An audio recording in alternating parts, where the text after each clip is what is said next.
Alors bonjour, aujourd'hui j'ai eu l'honneur de recevoir le neurochirurgien David Fortin. Il est professeur, chercheur, conférencier, médecin. Donc il porte vraiment beaucoup de chapeaux et il a eu un parcours assez incroyable. Aujourd'hui on divulgue dans plusieurs sujets passionnants, tous pas mal reliés au cerveau, donc son fonctionnement, les maladies qui peuvent l'affecter comme le cancer ainsi que les maladies neurodégénératives, un peu la conscience, des pistes de réflexion sur des dilemmes moraux présents et futurs, l'intelligence artificielle. Donc vraiment, on a touché un peu à tout. Je pense que pour moi, en tout cas, ce fut une discussion très informative, où est-ce qu'il y a eu vraiment un bon rythme. Donc j'espère que vous en tirerez beaucoup de belles informations et que ça vous permettra de pousser votre réflexion un peu plus loin également. Pour bien s'orienter dans ce périple mouvementé qu'est la vie, inspirons-nous de ceux l'ayant déjà vécu. Bienvenue, chers amis, à Mille et une voix du succès.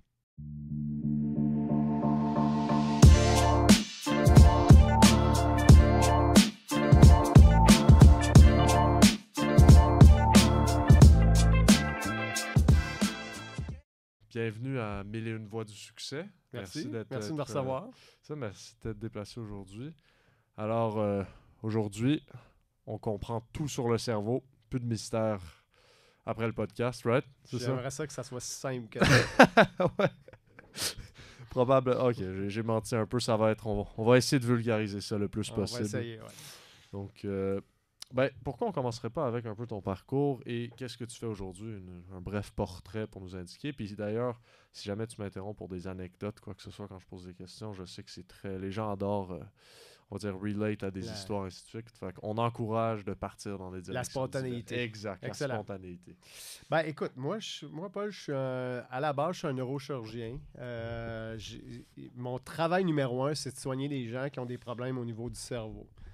Je me suis spécialisé dans la neurochirurgie des tumeurs cérébrales. Puis pour ce faire, je suis allé faire un entraînement supplémentaire en neuro-oncologie. Donc, non seulement la chirurgie, mais le traitement de tout ce qui entoure vraiment la prise en charge de la tumeur cérébrale. Ouais, c'est ça. Oncologie, c'est pour la tumeur cérébrale. Exact. Puis là, bien évidemment, les activités de recherche, à mon avis, sont essentielles parce que c'est une maladie qui est toujours incurable. Donc ça, c'est venu avec.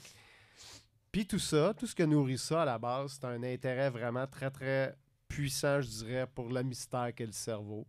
Fait que j'ai développé aussi dans les dernières années un intérêt à faire de la vulgarisation en général sur le fonctionnement du cerveau. C'est quoi le cerveau, comment ça marche, comment essayer de le garder en santé. Ouais.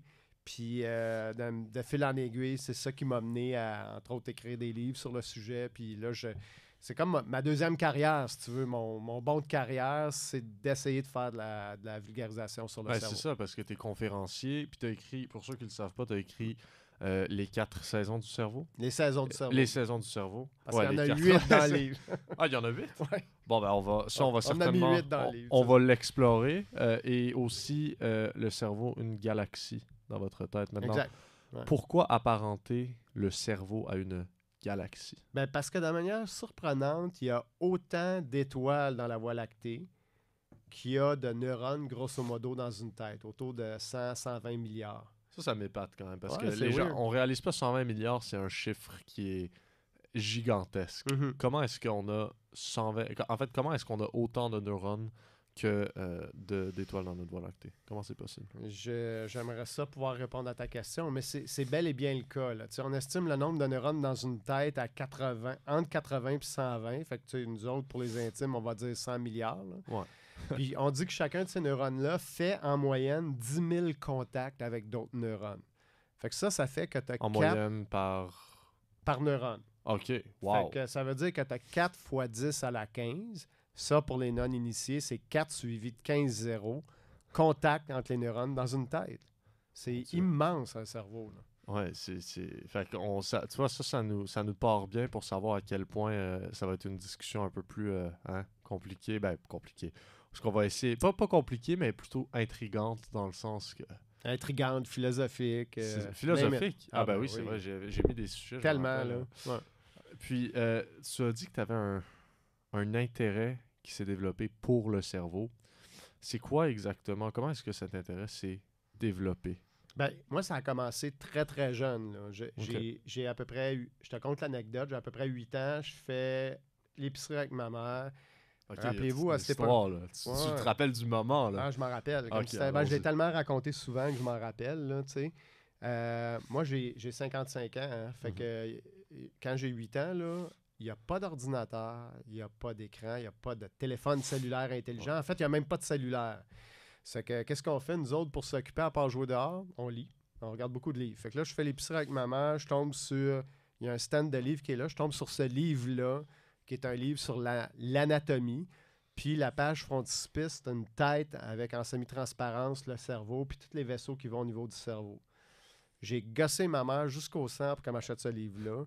Puis ce livre-là, il a meublé mon enfance. Là. Je l'ai feuilleté des centaines de fois. Tant et si bien que les images, puis surtout les images sur le cerveau, me sont restées imprégnées dans la tête. Là. Dans le cerveau. Dans le cerveau, exactement.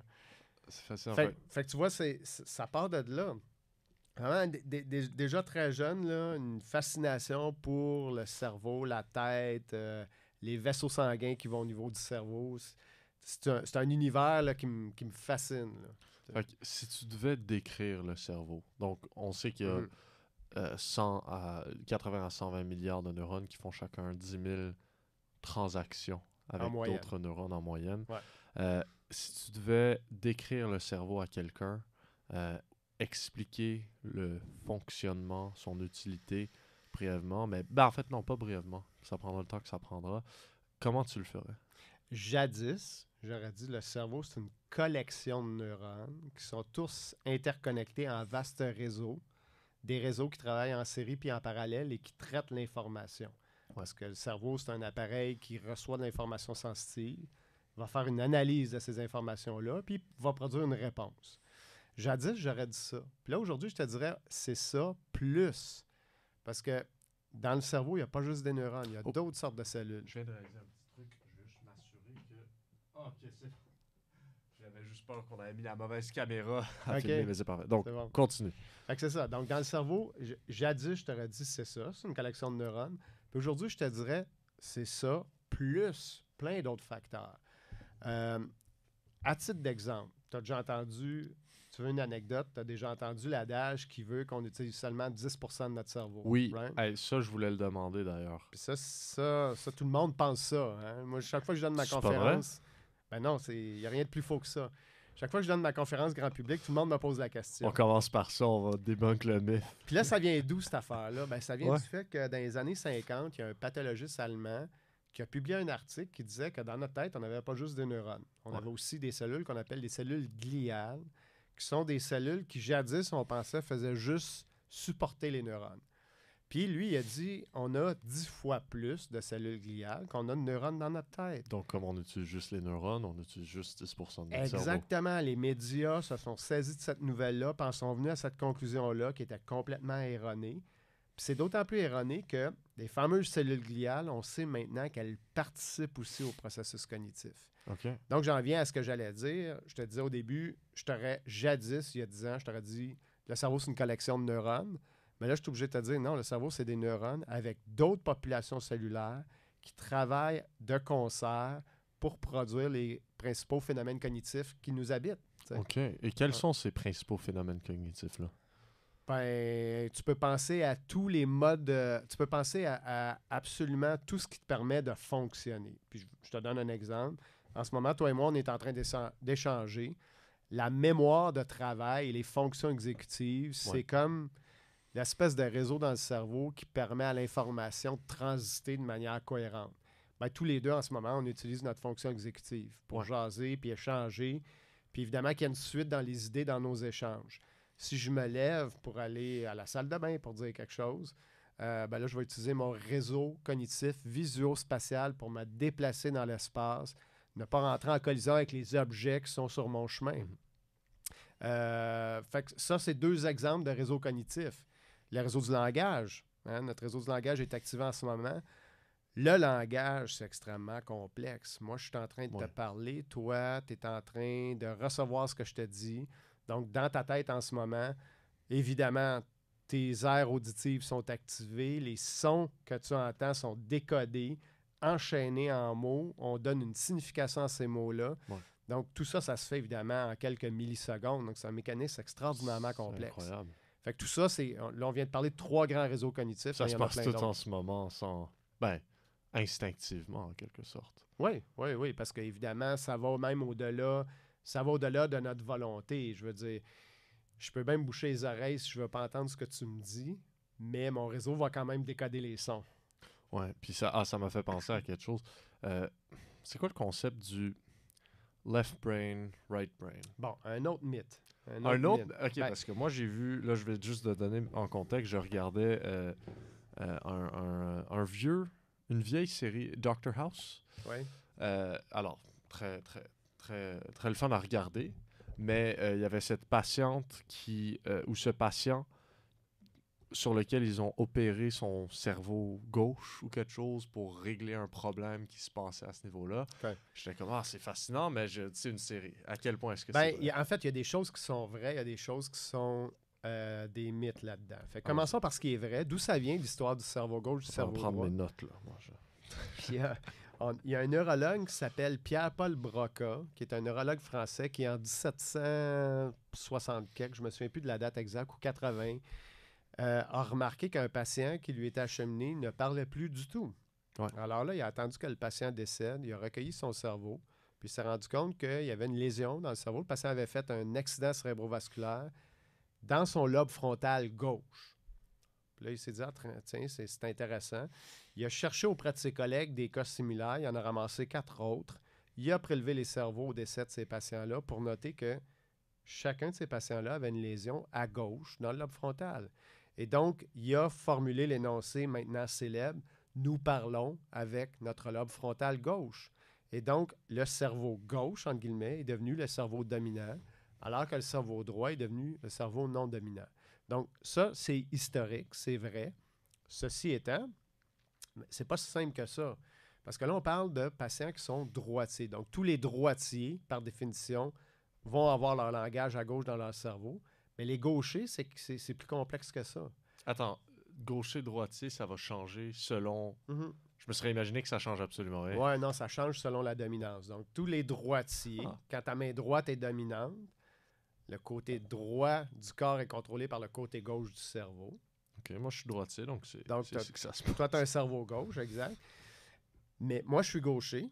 Puis les gauchers, c'est weird. Parce que les gauchers, il y en a un tiers qui ont leur hémisphère dominant à gauche, un tiers à droite, puis un tiers qui n'ont pas d'hémisphère dominant. C'est-à-dire que les fonctions du langage sont distribuées des deux côtés du cerveau, puis sont ambidextres aussi. Là. Ça me semble... Comment est-ce que c'est possible que les fonctions du langage varient juste pour les personnes qui sont gauchères? On le sait pas, puis on sait même pas ce que ça veut dire être gaucher. On sait toujours pas, en fait. Non, puis ça fait aucun sens, les gauchers, parce que si c'était un trait... Les gauchers ne font aucun sens. Aucun sens. Si le fait d'être gaucher, c'est un trait avantageux, comme des fois les gens le disent, les gauchers sont plus intelligents, ce qui n'est pas vraiment vrai, là, même si j'aimerais ça. mais bon, bref, les gauchers, si c'était un trait avantageux, le pourcentage dans la population aurait augmenté. Si c'était un trait désavantageux, au contraire, le pourcentage aurait amené vers la disparition. Exact. Mais le pourcentage, il n'a pas changé. Non, les droitiers sont encore dominants aujourd'hui. Ouais. Puis le pourcentage de gauchers est autour de 12%. Puis depuis qu'on mesure l'incidence des gauchers, ça n'a pas changé. Là, depuis des centaines d'années. Fait que ça, c'est le premier mystère de la discussion, en fait. Comment est-ce que... Ben, le mystère, mais le point, c'est que c'est pas réglé. Pourquoi est-ce que les gauchers ont un hémisphère qui diffère si grandement? Non, ça fait... c'est pas réglé pourquoi il y a des gauchers. Ben, j'imagine que c'est pas relié au... Ben, j'imagine le fait qu'ils sont gauchers n'est pas... Ben, la cause sous-jacente de tout ça, mais il doit y avoir... Essentiellement, leur conception est faite différemment que celle des droitiers. Clairement, la matrice du langage dans le cerveau, l'endroit où les mots sont décodés, ou je devrais plutôt dire l'endroit où les mots sont encodés, ça se fait à gauche dans le cerveau pour tous les droitiers, alors que pour les gauchers, ben, comme on le disait, ça peut être à droite, ça peut être à gauche, ça peut être des deux côtés. Puis pourquoi ça apparaît dans le développement d'un individu, on n'a aucune idée. On ne le sait pas. Ici, on essaie de comprendre un peu plus comment se fait ce décodage des mots. Est-ce que ça, on veut aller là-dedans? Ben, ça dépend du niveau de détail que tu veux qu'on effleure, mais oui, on peut aller là-dedans. Je suis curieux. Ça m'est venu, mais comment est-ce qu'on décode les mots? Comment est-ce qu'on a une conversation comme ça en ce moment? Écoute, le langage, c'est une activité très, très, très complexe qui met en charge toutes les composantes du cerveau. Mais il y a, si on essaie de le résumer, 2 grandes régions dans le cerveau qui sont importantes. Une pour l'expression du langage, puis une pour la compréhension du langage. Puis pour les droitiers, ces 2 aires-là sont situées dans le cerveau gauche. Donc, l'expression du langage, en fait, mon cerveau va prendre, je veux dire un mot, là, mon cerveau va encoder toute la séquence de mouvements que je dois faire avec ma bouche puis mon système respiratoire pour produire ce mot-là. Ça se fait dans l'aire de l'expression du langage qu'on appelle l'aire de Broca. L'aire qui vient de notre ami Pierre-Paul Broca, le fameux neurologue qu'on mentionnait tantôt. OK, ouais. Puis cette aire-là est située dans le lobe frontal. Alors que la compréhension du langage, elle, va se faire plutôt, ça fait du sens, près des aires auditives, donc près des oreilles. Encore une fois, du côté dominant, donc chez les droitiers du côté gauche. Donc près de l'oreille gauche, dans le lobe temporal, il y a une aire qu'on appelle l'aire de Wernicke, qui porte le nom d'un autre neurologue russe, si je ne m'abuse, cette fois-ci. Est-ce que tout le cerveau est nommé après des neurologues, en fait? Ben, pas toutes, là, mais plusieurs régions, je te dirais. Puis c'est ça. Donc cette aire-là, elle va prendre le mot, elle va le décoder, puis elle va aller, je m'excuse, j'allais utiliser un anglicisme, là, mais le pairer, le matcher avec toute une banque de mots pour lui donner par la suite un sens. Donc ça, l'aire de Wernicke, c'est ce qu'elle fait. Puis évidemment, si on veut avoir une conversation qui fait du sens, ben ces 2 aires-là doivent communiquer entre elles. Puis là, il y a des fibres qui relient ces 2 aires-là. Donc, moi, je parle, puis évidemment, j'entends ce que je te dis. Donc, techniquement, je décode à mesure que je le dis aussi. Puis quand toi, tu me parles, ben là, j'entends ce que tu me dis et je me prépare à répondre. Donc, les 2 aires sont toujours en train de jaser ensemble, elles aussi. C'est fascinant, ça. Puis, si j'approcherais un autre sujet spontané qui m'est vu, est-il vrai qu'on arrête, genre, que le cerveau est pleinement formé à, je sais pas, ce que j'avais entendu, l'âge de 25 ans? Ouais. Quelque chose comme ça, puis que donc, à partir de ce moment-là, on arrête d'avoir une si grande facilité d'apprendre, de retenir? Est-ce que ça, c'est... Encore ici, il faut faire attention, mais ce que tu viens de dire, c'est relativement vrai. Nuançons, alors. On va nuancer. Donc, un enfant en formation dans le ventre de sa mère à la 34e semaine de grossesse, il se forme des milliers de neurones à la seconde et des milliers de connexions entre ces neurones-là à la seconde. Un cerveau, là, ça pousse extraordinairement vite de la 34e semaine de gestation jusqu'à la 2e année de vie. Wow. Après ça, on continue à former des synapses, donc des connexions entre nos neurones. Et ça, on fait ça jusqu'au début de l'adolescence. Puis là, au début de l'adolescence, il se produit un curieux phénomène. On a fait trop de connexions entre nos neurones. Et là, par souci d'économie énergétique et cognitive, il faut faire de l'élagage. On appelle ça l'élagage synaptique. On a fait 2 fois trop de connexions, puis là, on va commencer à éliminer les connexions qu'on n'utilise pas. Donc, l'exemple que je donne souvent, moi, je n'ai jamais joué de piano de ma vie. J'aurais aimé ça, mais c'est pas arrivé. Bien, mon réseau, entre guillemets, qui aurait pu me servir à jouer du piano, quand mon cerveau a vu que autour de l'âge de 16 ans, je ne l'utilisais pas, bien, il a dit ça, on va le scraper, on n'a pas besoin. Et là, tous les adolescents font cette espèce d'élagage synaptique-là où ils vont éliminer des connexions qui ne sont pas utilisées. Puis une fois que ça s'est fait, on arrive à l'âge de jeune adulte. Là, on est autour de 20 ans, 22 ans. Alors, qu'est-ce qu'on fait? On fait du renforcement synaptique. C'est-à-dire que nos réseaux qui sont déjà constitués, qu'on utilise souvent, on va les rendre beaucoup plus puissants. On va être capable de les activer avec moins d'efforts. Puis là, tu arrives à 25 ans. 25 ans, qu'est-ce qui se passe? Le lobe frontal chez le jeune homme.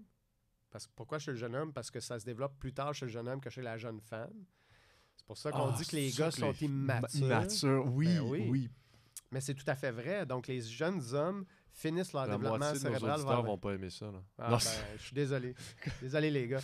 Mais les gars, effectivement, vont développer leur lobe frontal vers 25 ans, finir la maturation de leur lobe frontal, alors que pour les filles, ça se produit autour de 20 ans. Wow, 5 ans de différence. Un bon 5 ans de différence. Puis là, à partir de là, qu'est-ce qui se passe? On commence lentement à perdre des neurones. partir de 25 ans. Ça fait peur un petit peu, là. C'est la vie. C'est fait de Qu'est-ce que même. ça veut dire, donc, on perd des neurones? Ça ne veut pas dire qu'on devient moins intelligent. Ça veut dire qu'on perd de la flexibilité cognitive. Ça c'est le terme important. C'est quoi ça?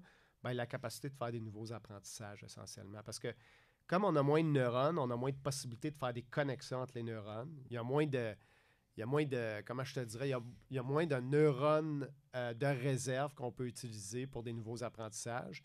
Donc, tout nouvel apprentissage va empiéter sur des réseaux cognitifs qui sont déjà constitués. On a moins de... Le terme qu'on utilise, c'est de plasticité. Notre cerveau, il est moins plastique, il est moins capable de se remodeler. Mais l'affaire bien importante qu'il faut comprendre, c'est qu'on ne perd pas notre plasticité. On sait que c'est conservé jusqu'à l'âge de 80 ans. Les octogénaires, ils ont encore des capacités d'apprentissage. C'est juste que leurs capacités sont moindres qu'un jeune de 25 ans. Je pensais que tu allais dire que je pouvais plus apprendre le piano depuis 16 ans. Fait que là, je compte pas, par contre. Je te souhaite de le faire, non? Mais, OK, donc,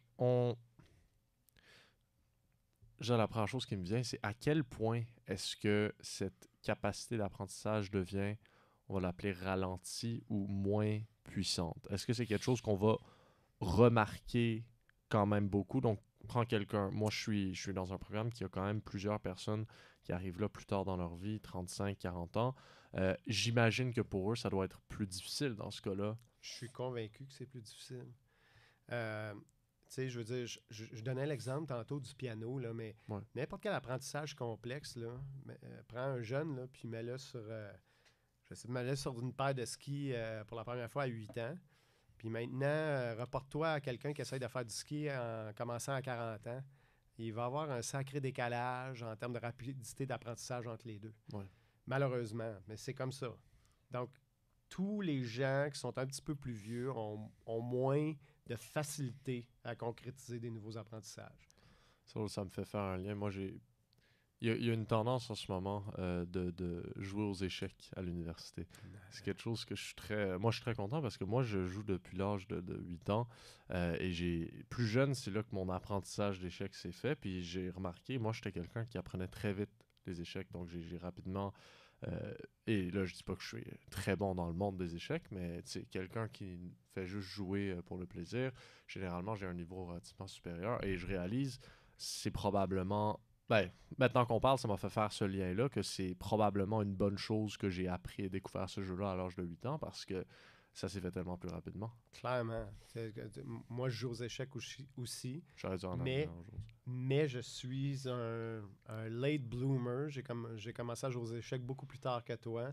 C'est à peu près certain que facilement, tu pourrais me tendre des pièges, je tomberais dedans. Tu t'es mis à l'activité bien avant moi. Ton cerveau, surtout si tu as continué à jouer. Je ne sais pas si tu as continué à jouer, mais surtout si tu as continué à jouer, ton cerveau a comme consolidé ça dans ses acquis. Parce que moi, j'ai fait beaucoup plus tard, donc c'est sûr que tu me clencheras aux essais. Ben, en même temps, là, toi, t'es un neurochirurgien. Je sais pas, clencher. Ouais, ça veut pas dire qu'on est bons aux échecs. À voir pour un prochain épisode, ça. Si on attaque le sujet... là, je vais regarder mon papier parce qu'il faut que je le prononce bien pour pas avoir l'air stupide à la communauté scientifique. Glioblastome. Ouais. Là, ayant fait des recherches limitées tout de même sur le sujet, j'ai compris que c'est une tumeur relativement fréquente. Non. Pas fréquente? Non, c'est pas fréquent. C'est l'incidence, c'est de 2 à 4 personnes par tranche de 100 000 de population.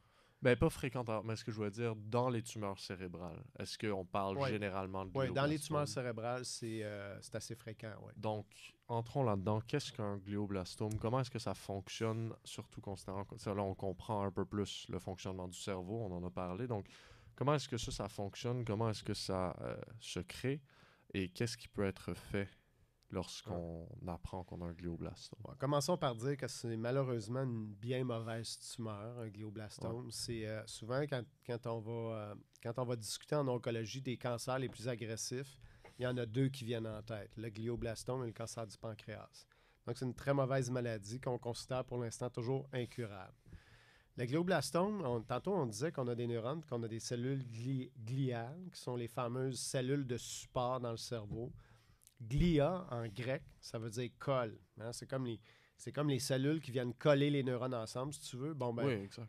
on présume que Et le ça, 10 fois glioblastome... plus que... Exact. OK, oui. Exact. Donc, il y en a beaucoup, là. Il y en a pas mal. On présume que le glioblastome prend naissance de ces cellules gliales-là. Donc, un cancer, c'est quoi? C'est essentiellement une cellule qui se met à se diviser de manière incontrôlée, qui échappe au contrôle cellulaire et qui va se mettre à produire une masse constituée de ces cellules-là qui se divisent de manière très, très rapide. C'est ça, exactement. Une mutation à la base? Plusieurs mutations. Ouais. OK. On présume que dans notre corps, tout le monde, on a différents types de gènes, évidemment, là, mais un type de gène qu'on a, on les appelle des proto-oncogènes. Ces proto-oncogènes-là, c'est des gènes qu'on utilise au moment de l'embryogenèse. Hein, quand nos cellules ont besoin de se diviser très rapidement, de proliférer, de migrer, de produire des vaisseaux sanguins. Puis, c'est des gènes dont on est toujours porteur quand on est adulte, mais qui sont dormants dans nos cellules. Ben, dans un cas de cancer, il y a une réactivation inappropriée de ces gènes-là. OK. Puis en même temps, il y a une désactivation de certains gènes qu'on appelle des gènes suppresseurs de tumeurs, qui, eux, leur travail, c'est un peu les éboueurs de notre corps. Leur travail, c'est d'identifier les cellules qui commencent à se dérégler, de les prendre, de les tuer, si tu veux, de les mettre en apoptose, puis de les pousser à la sortie. Là. Donc, un cancer, ça va émerger quand tu as une activation des proto-oncogènes puis une inactivation des gènes suppresseurs de tumeurs. Donc, à la base, un cancer, c'est une maladie de dérèglement génétique la plupart du temps. Là. OK. Donc, est-ce que c'est, je veux pas dire aléatoire au niveau de à qui ça arrive, ou est-ce qu'il y a quand même des facteurs qui permettent de dire telle personne a plus de chance, telle personne a plus de chance? Bien, ta question, il y a deux volets à ta question. La première, on va régler la question génétique. Il y a des prédispositions génétiques à développer des cancers et dans certaines familles, il y a des mutations qui touchent surtout les fameux gènes suppresseurs de tumeurs qu'on vient de discuter. Puis quand les gens ont ce type de mutation-là, bien évidemment, ils ont plus de prédispositions à développer un cancer. Donc ça, c'est le volet numéro 1. Puis le volet numéro 2 pour l'émergence d'un cancer, c'est l'exposition à certains facteurs environnementaux. OK. Pour les glioblastomes, on n'a pas vraiment identifié de facteurs environnementaux autres que les radiations ionisantes. Comme les radiations ionisantes, là, les gens, par exemple, qui sont exposés à des radiations de manière répétée, bien, des radiations, on sait, ça va venir abîmer le code génétique puis produire de nouvelles mutations. Une radiation dans la vie de tous les jours pour quelqu'un qui veut éviter des radiations, ça ressemble à quoi? Bien, protégez-vous du soleil d'abord hein, OK. pour éviter les infrarouges. Donc, protégez-vous du soleil. Puis, ben, étonnamment, quand on vole en avion à des altitudes élevées, ben là, on est un petit peu plus exposé à des radiations ionisantes, mais pas dans des niveaux dangereux. OK. Là où, étonnamment, quelqu'un peut être exposé à des radiations de manière dangereuse, c'est quelqu'un qui serait dans le monde médical et qui serait exposé régulièrement à des rayons X ou à des tomographies axiales, par exemple.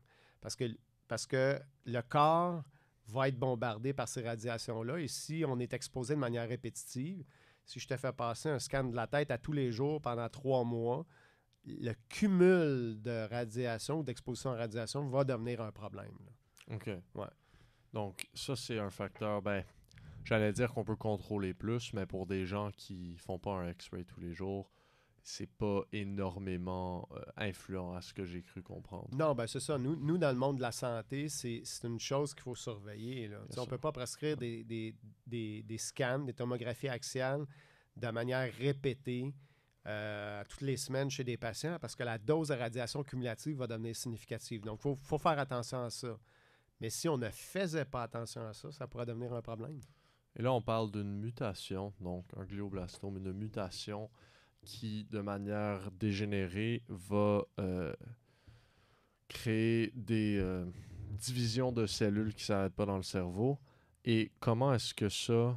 Ben, je te dirais, Paul, je dirais pas une mutation, mais un cumul de plusieurs... mutations. Ouais, c'est ça. Et comment est-ce qu'on peut, je veux pas dire arrêter, parce que j'ai l'impression qu'on va avoir une triste réponse à cette question-là, mais comment est-ce qu'on peut traiter une situation comme ça? Ça me semble déjà, en entendant un peu plus la formation, ça me semble déjà quelque chose qui a l'air très compliqué à traiter. Tu veux dire lorsque la tumeur est déjà installée, là? Ben, en fait, parlons des différents stages. Est-ce qu'il y a un moment où est-ce qu'on peut éradiquer complètement ou voir venir, ou est-ce que c'est un cas où est-ce que dès que tu vois que... En fait, au moment où tu peux le remarquer, il est déjà un peu trop tard? Exact. Une fois que le patient se présente avec sa maladie, parce qu'évidemment, on ne fait pas de dépistage pour ça. Ouais. C'est une maladie rare. Puis de fait, souvent, ça arrive qu'on attrape des patients avec une maladie débutante. Puis malgré ça, c'est pas une maladie qu'on peut guérir. Une fois qu'on a dit ça, ça ne veut pas dire qu'on ne peut pas la traiter. Il y a des choses qu'on peut offrir à des patients. Puis on a des patients qui ont des survies prolongées avec cette maladie-là.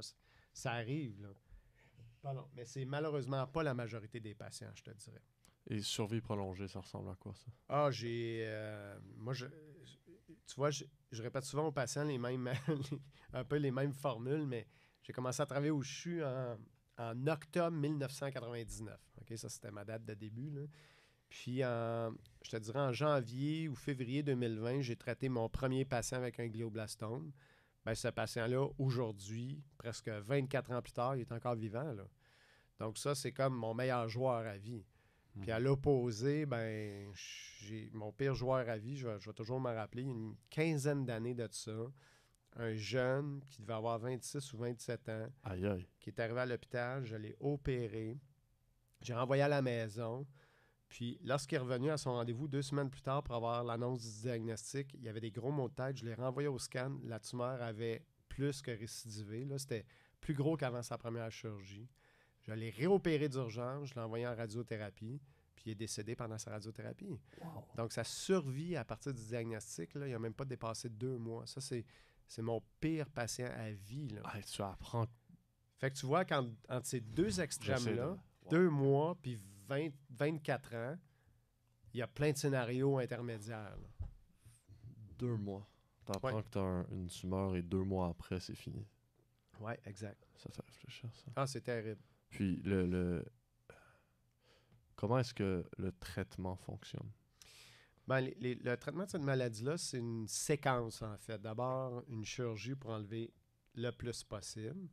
Le plus possible étant tout ce qu'on voit idéalement sur la résonance magnétique, mais en sachant très bien que on laisse des cellules quand même derrière parce Qui que vont continuer. ben, c'est une tumeur qui infiltre le cerveau. Donc, tu as beau enlever la grosse masse, il va rester des petites cellules au pourtour, c'est sûr. C'est toujours comme ça.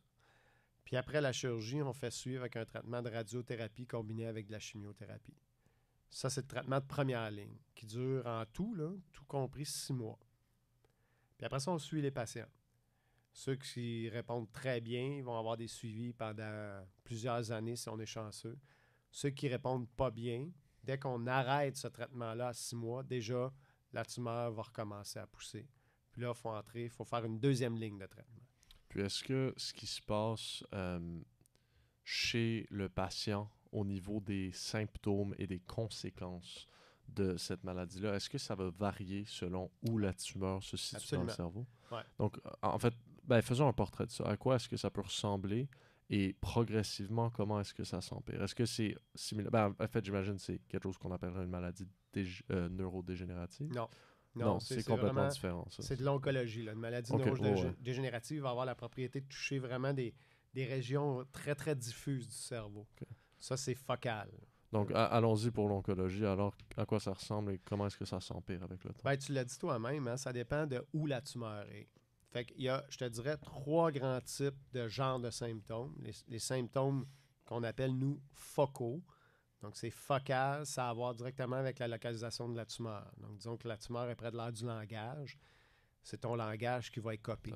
Puis là, ça, c'est pas arriver à parler ou pas arriver à formuler des mots, mal comprendre? C'est graduel, puis ça peut être l'un ou l'autre ou une combinaison des deux le plus souvent.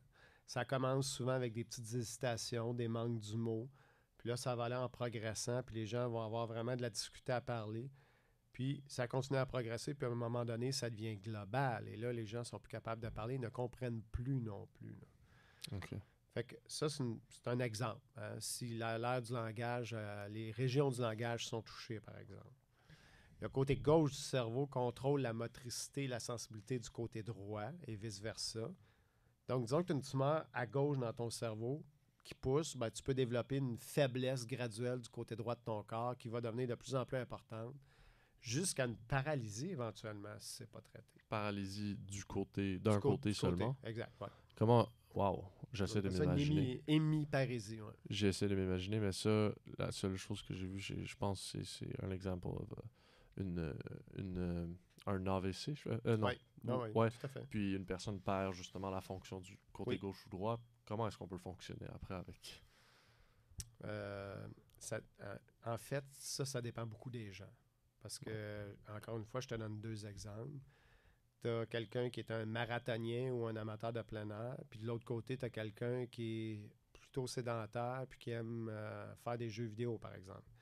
Il y en a un qui va être plus affecté. Exactement. L'un et l'autre va voir son déficit de manière fort différente. L'impact à la qualité de vie va être différent. Fait que la première constellation de symptômes, c'est ça, c'est des symptômes focaux. Le deuxième type de constellation de symptômes, ça vient de l'augmentation de la pression dans la tête. Parce que là, tu as une masse qui pousse. Oui. Ta tête, c'est un contenant qui est fermé.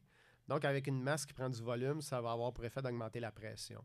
Puis ces symptômes-là d'augmentation de pression dans la tête, classiquement, ça va donner des maux de tête qui sont pires le matin quand on se lève, des nausées, des vomissements, de la vision brouillée.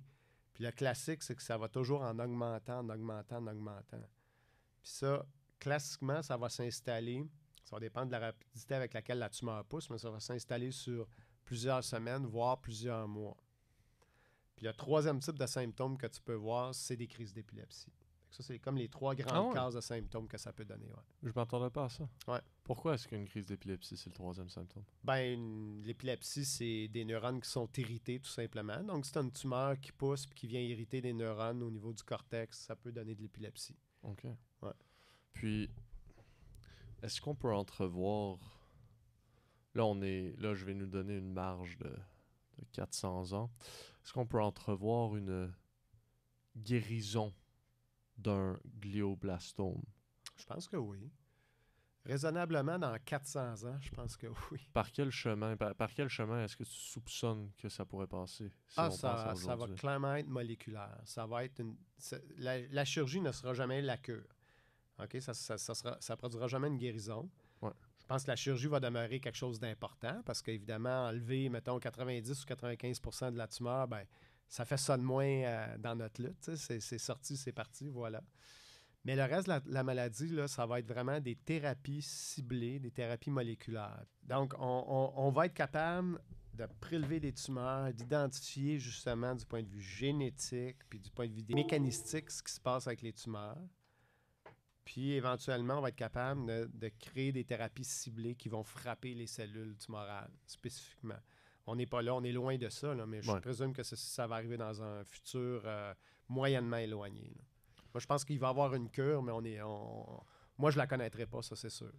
Malheureusement. Tu auras peut-être développé quelque chose qui participera à cette cure. On va avoir aidé, je pense. C'est ça. Les chemins de traitement vont être un peu différents. Ça, plus loin dans la vie. Ouais. Est-ce que, là, on va piquer ma curiosité, est-ce qu'on peut aller dans le domaine des maladies neurodégénératives? Oui, c'est ça. J'aimerais comprendre un peu mieux, comparativement à l'oncologie, comment est-ce que, par exemple, j'imagine l'Alzheimer arrive, comment ça se fonctionne. Et je pense que j'avais une personne dans ma famille qui avait une maladie qu'elle perdait de plus en plus ses fonctions motrices. Donc, elle avait besoin d'aide pour commencer à aller manger, éventuellement, pour aller aux toilettes, pour juste bouger en général. Donc, comment est-ce que ces maladies commencent et prennent de l'espace et comment est-ce qu'elles se développent? Les maladies dégénératives, c'est essentiellement des groupes de neurones qui vont graduellement, ça le dit un peu, là, dégénérer. Donc, c'est des groupes de neurones qui vont mourir ou qui vont cesser de fonctionner de manière appropriée. Puis ça va toucher des grands réseaux cognitifs. L'Alzheimer, entre autres, évidemment, c'est tout le système. Tantôt, on parlait de la mémoire de travail et les fonctions exécutives qui vont être affectées. Le stockage de mémoire à court terme, les nouveaux apprentissages qui vont être atteints par cette maladie-là. Et les causes, les causes sont discutées. Hein? Il y a eu des controverses là, dans les 6 derniers mois, là, mais essentiellement, je pense que le jour où on va vraiment comprendre ce qui produit la dégénérescence des neurones, ça va être évidemment plus facile de prévenir cette dégénérescence-là. Ouais. On n'est ouais, pas ouais. là encore. Si je pars dans une lignée un peu différente, euh, est-ce qu'on peut aborder le sujet de la conscience? Ouais. Ça, c'est quelque chose qui me fascine. Ça, je pense que ton micro, tu peux le mettre Ça, c'est un petit peu gros plus. sujet. Ouais, ouais c'est ça. Ben, la conscience, comment... Parce que moi, la seule chose que je sais sur la conscience, c'est que c'est quelque chose qui est impossible à... je suis en droit, hein, donc à prouver. Cette idée que nous sommes conscients et que, tu sais, certaines espèces peut-être ne le sont pas. Maintenant, Je serais prudent ben oui, avant d'aller là. moi je suis moins prudent, je suis jeune, je suis... Ouais. mais Ben, c'est correct. corrigeons-moi avec Ben, une plus grande sagesse. Qu'est-ce qu'on sait sur la conscience et comment est-ce que ça marche avec ton domaine? bon, on va commencer par dire on sait pas ce qu'est la conscience. On sait même pas comment définir la Ah, ça conscience. commence bien, là. Non, mais sérieusement, on sait pas ce que c'est. On n'est même pas sûr à 100% que c'est produit par le cerveau. On pense que oui, évidemment, là, mais on l'a jamais démontré. Fait que qu'est-ce Mais qu'on sait pas? si tu veux une définition de la conscience, au sens proprement parlé, je te dirais la conscience, classiquement, ça a certains attributs. Le premier attribut, c'est que tu es capable de réfléchir sur ta propre existence. Mhm. Right? Pardon. Un dîner qui passe pas. Le deuxième attribut, c'est que tu ressens des choses qu'on appelle des qualia. Un qualia vient du terme qualificatif, donc c'est quelque chose qui est non, comment je dirais, non objectivable facilement, mais tu ressens des choses que toi seul peux ressentir. Ouais. OK? Ça, c'est unique. Donc ça, c'est un autre caractéristique de la conscience. Ensuite de ça, dans la conscience, on dit qu'il faut que tu aies une intentionnalité. Donc, quand tu te lèves le matin, tu as un but dans la vie. Tu sais? Fait que ça, c'est les grandes caractéristiques de la conscience. Maintenant, où s'arrête et où commence la conscience? Il y a des gens qui pensaient, Descartes, entre autres, pensait que seul l'être humain est animé par la conscience. Ouais, c'est ça. Puis là, maintenant, du point de vue scientifique, la plupart des gens s'entendent pour dire que les animaux sont conscients. Où est-ce qu'on met le seuil, par contre, ça, on ne le sait pas. Puis un des tests qui est utilisé en laboratoire pour déterminer la conscience, c'est ce qu'on appelle le test du miroir. Fait que je mets un miroir devant toi, là, puis je regarde ta réaction. Puis je veux voir si tu reconnais ta propre réflexion. Ton existence. Ton existence. Es-tu capable de t'identifier toi-même comme individu? C'est un test qui est biaisé, hein, qui fait quand même appel au seul sens de la vision, mais bon, puis qui peut moins convenir à certaines espèces animales, mais par exemple, moi, quand je fous mon chat devant son miroir, ben, il n'a pas l'air de trop comprendre ce qui se passe. Fait que, mais Il s'admire une bonne heure. mais je pense quand même que mon chat il est conscient, mais son niveau de conscience il est clairement moins limpide que le mien. Tu sais, je pense pas que mon chat, contrairement à moi puis toi, fait des projections dans le futur. Ah, parce que ça, c'est un autre attribut de la conscience. Est-ce que tu es capable de te projeter dans le futur, de réfléchir on l'a dit, à ta propre existence, mais de te faire des projections futures? C'est un peu l'existence du... je veux pas dire de vivre par l'instinct animal de, tu sais... tu observes un animal sauvage qui va vivre selon, tu sais, il a faim, il va aller chasser, ainsi de suite, il va dormir quand il est fatigué. Tandis que nous, on vit... aujourd'hui, j'ai l'impression qu'on vit beaucoup pour le futur, dans le sens que, tu sais, on va à l'école parce que on pense au futur. On est beaucoup guidé par cette idée qu'il y a quelque chose qui va venir après, donc on veut accomplir ou qu'on redoute, donc on va agir en conséquence aujourd'hui. Je pense, tu sais, si tu regardes les niches, tu nous compares à d'autres espèces animales, tu parlais du lion ou du tigre, mettons. Par exemple, là. Tu regardes les niches écologiques, puis c'est clair que nous, en termes de niches écologiques, notre civilisation est infiniment plus avancée, dans le sens qu'on a des groupes de contacts sociaux qui sont beaucoup plus gros que la majorité des animaux. Hein, les grands singes vont avoir des niches écologiques qui vont se limiter en général à autour de 50 individus. Nous, notre cerveau est équipé pour gérer à peu près 150 individus. Au-delà de ça, ça nous prend une assistance. Hein? Puis c'est pour ça que dans les grandes compagnies, il y a des structures hiérarchiques pour gérer un grand nombre d'employés. On ramène ça à un exemple très concret d'aujourd'hui, j'aime ça. Mais c'est parce qu'au-delà de 150 individus, là, ça devient un peu plus difficile. La gestion est pas mal plus chaotique pour nos cerveaux.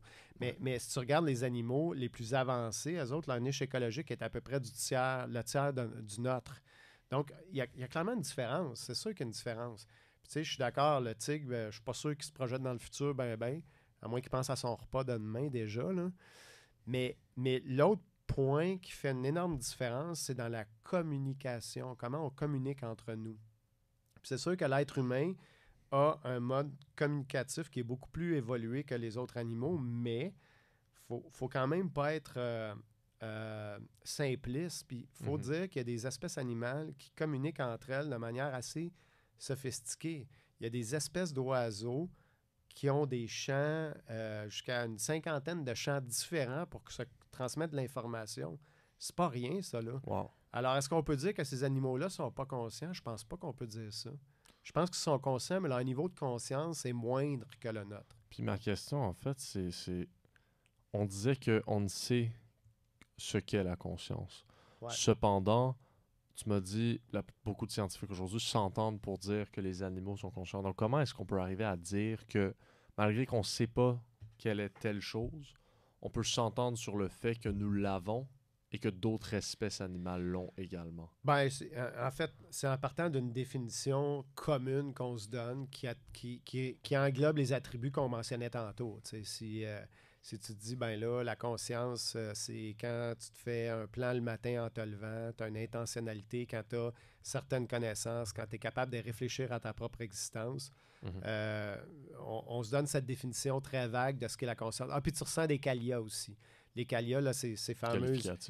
C'est ça, qui sont non objectivables. Puis le qualia le plus classique qui est discuté quand tu lis des livres sur la conscience, c'est la perception de la douleur. Puis les animaux perçoivent la douleur. Puis ta perception de la douleur et la mienne est complètement différente. Là. Tu le sais, il y a des gens qui sont infiniment plus tolérants à la douleur que d'autres.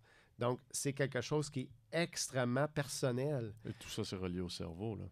Absolument. Les sentiments, tu sais, je veux dire, moi, je donne l'exemple. Dans ma conférence grand public, je monte une image, OK? Je monte une pièce, un billet de 100$ puis un médaillon.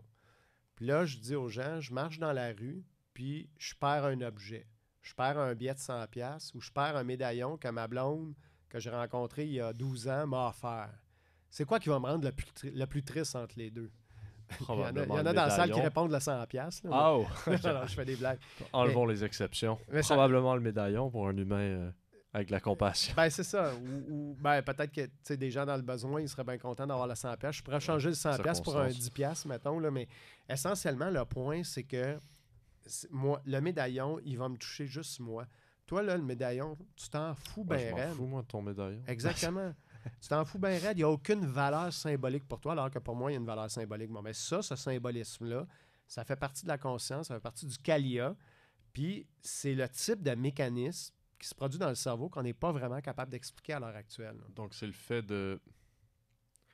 Comment dire? C'est le fait d'associer une valeur, on va appeler ça émotive, à un objet et c'est le fait de percevoir de la douleur. Ça me fait penser... Tu dois connaître le podcast peut-être de Lex Fridman? En tout cas, c'est un podcast, un podcasteur très connu américain. Il fait des discussions assez intéressantes avec des individus dans lesquels il va dans des discussions. Et il a reçu un professeur il n'y a pas si longtemps et ils sont allés dans une conversation. Est-ce qu'ils étaient comme, ben tu sais, posons-nous la question, qu'est-ce qui est vrai? Puis le professeur a dit, la chose la plus vraie qui existe, c'est la douleur.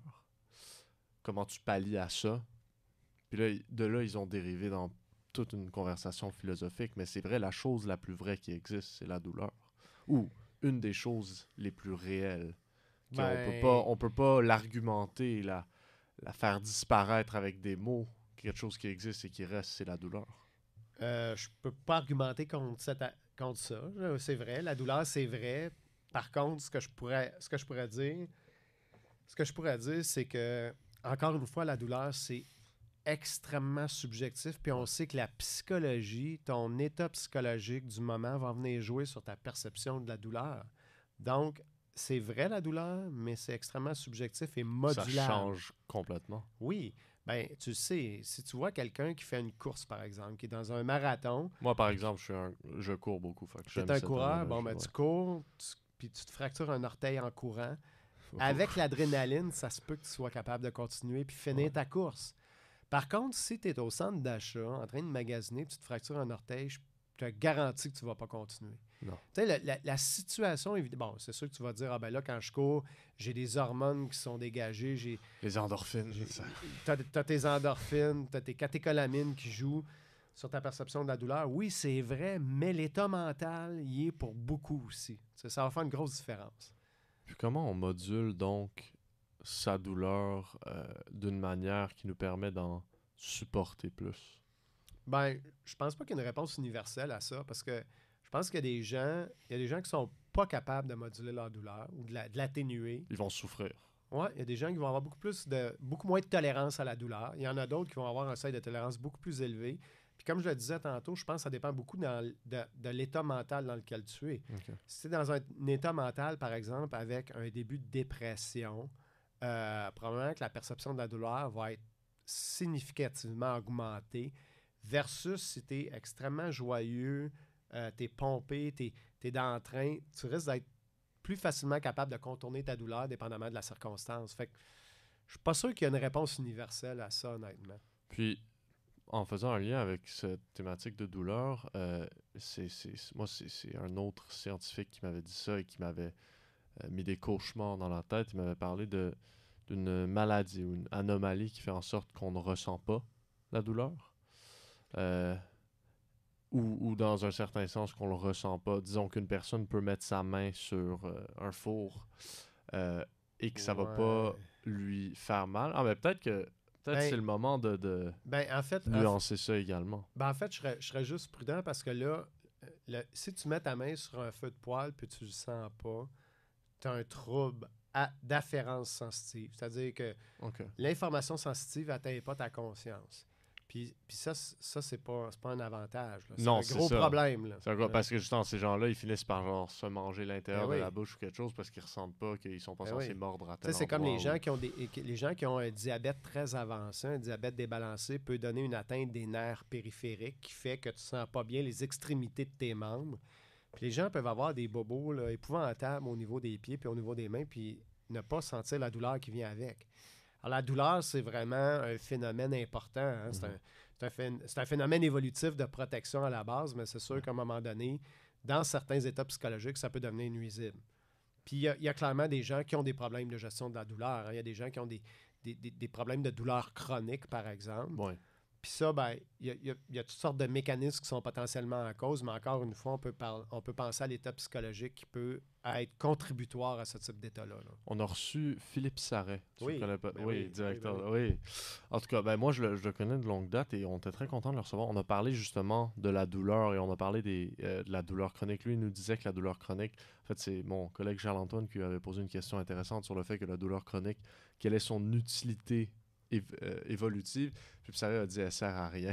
Je suis entièrement d'accord avec lui. Une douleur qui est très évitable et qu'il faut absolument à tout prix l'éviter. Elle ne sert effectivement à rien. C'est un désordre de modulation du système de la douleur. Puis c'est une...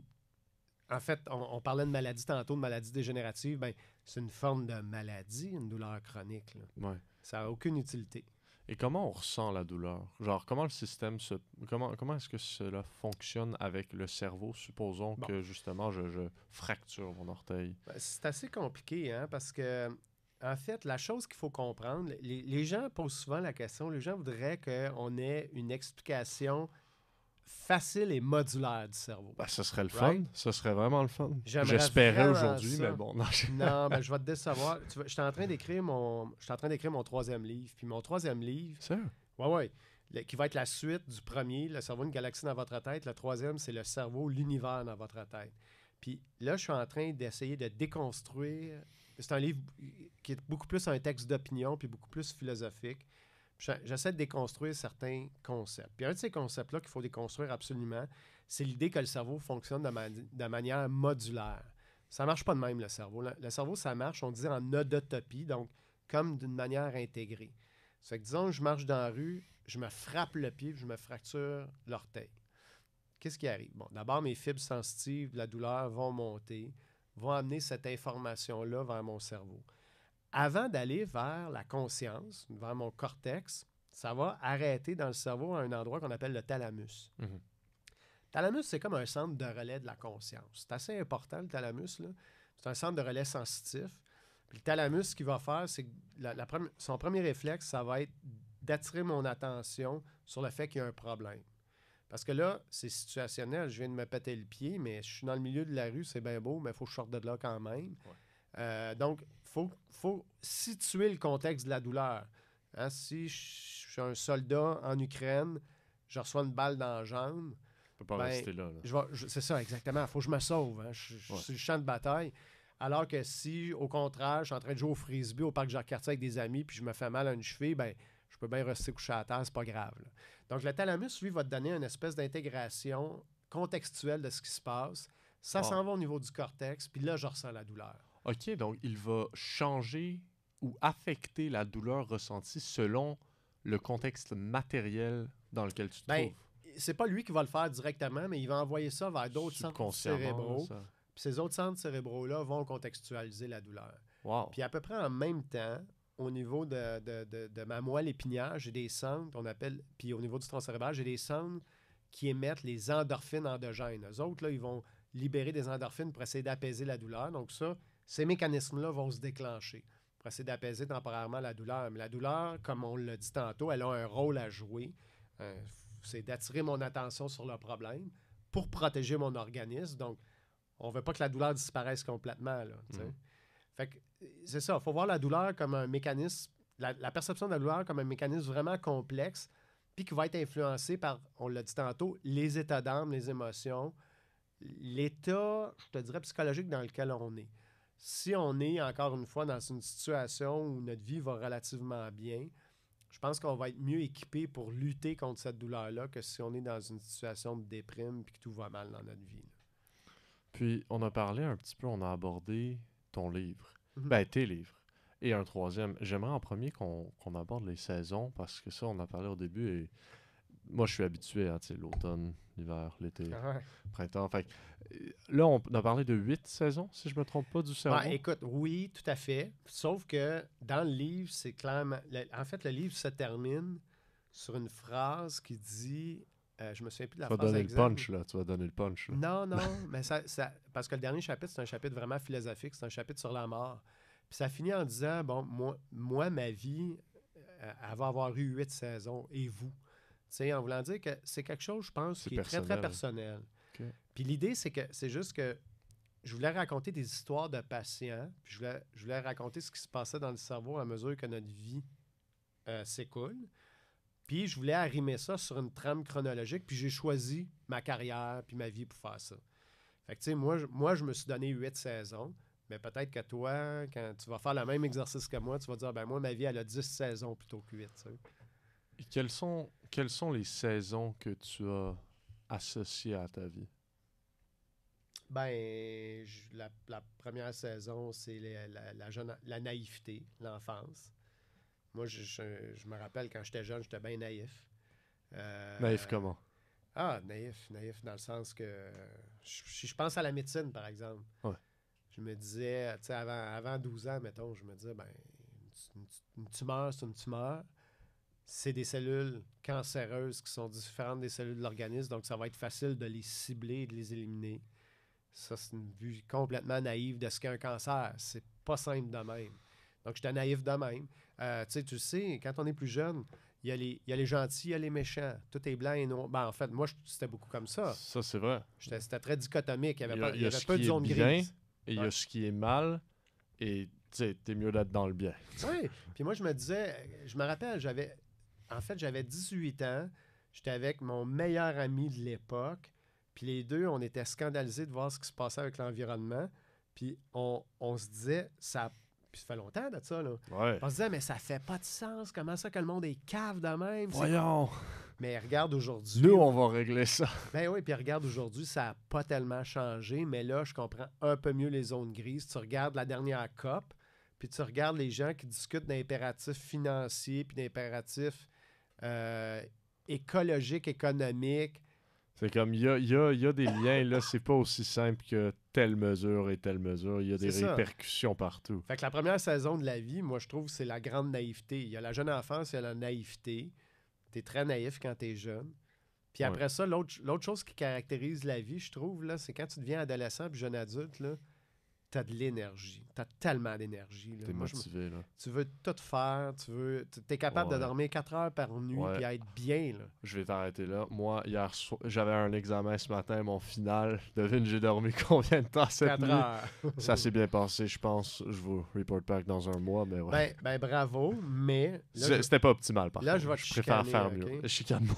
je vais te chicaner parce Ma que blonde. il y a des études très claires. Puis tous les étudiants, là, écoutez ça, les étudiants, c'est important. Il y a des études très claires qui montrent qu'un stretch d'études de 2 heures, après 2 heures, tu n'es plus optimal parce qu'il y a des protéines importantes qui servent à l'encodage justement des mémoires qui sont déplétées après 2 heures.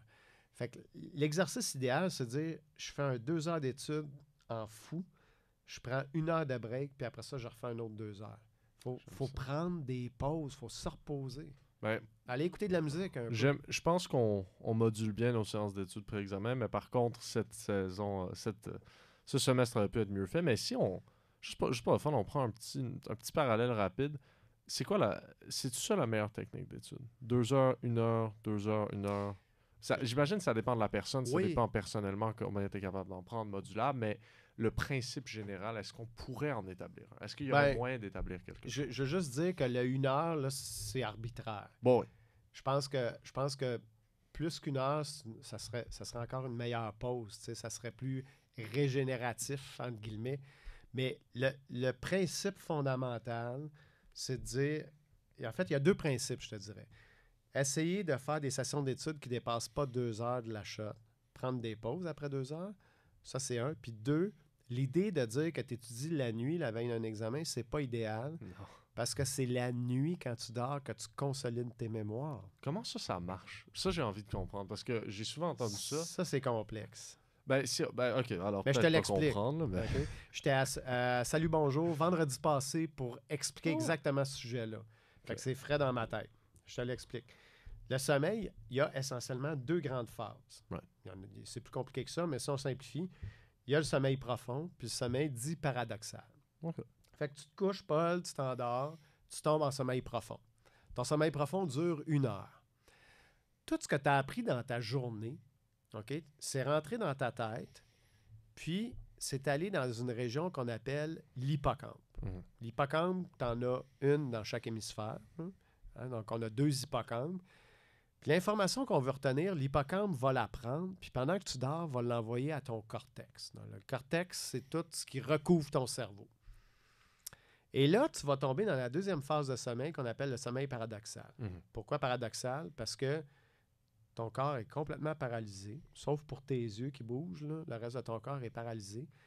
Mais si tu mesures l'activité électrique de ton cerveau, alors qu'en sommeil profond, l'électricité dans ton cerveau, là, c'est des ondes très, très lentes de grande amplitude. Là, tu arrives en sommeil paradoxal, puis c'est comme si ton cerveau se réveillait. C'est là qu'on rêve?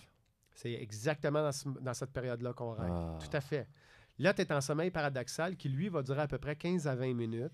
Et là l'activité électrique s'intensifie. Donc, c'est des ondes à plus basse fréquence et à plus haute fréquence et plus basse amplitude, pardon. Là, ton cerveau électriquement, c'est comme s'il était réveillé. Ton métabolisme cérébral est activé. Et c'est durant cette période-là que l'information que ton hippocampe a envoyée à ton cortex pendant le sommeil profond va venir s'inscrire dans tes réseaux cognitifs. Donc, on appelle cette espèce de mécanisme-là le dialogue hippocampo-cortical. C'est beau, Dieu. hein? Ça, c'est un beau mot. Un dialogue entre l'hippocampe et le cortex. Hippocampo-cortical. Qui fait que là, puis tu vas être encore plus fancy, tu vas dire hippocampo-néocortical, parce que l'être humain a du néocortex, du cortex nouveau. Hein, néo veut dire nouveau. Fait qu'essentiellement, là, pendant ton sommeil paradoxal, là, tu inscris l'information dans tes grands réseaux. Puis il ne faut pas penser que ça se fait, l'information de la veille s'inscrit la nuit suivante. C'est un phénomène qui dure plusieurs jours, voire plusieurs semaines. Des semaines pour une information? Oui, pour différents types Wow. d'informations. Ça se fait pas là, comme ça, là, pouf, du jour au lendemain. Mais si tu dors pas, tu vas te priver de ce mécanisme-là.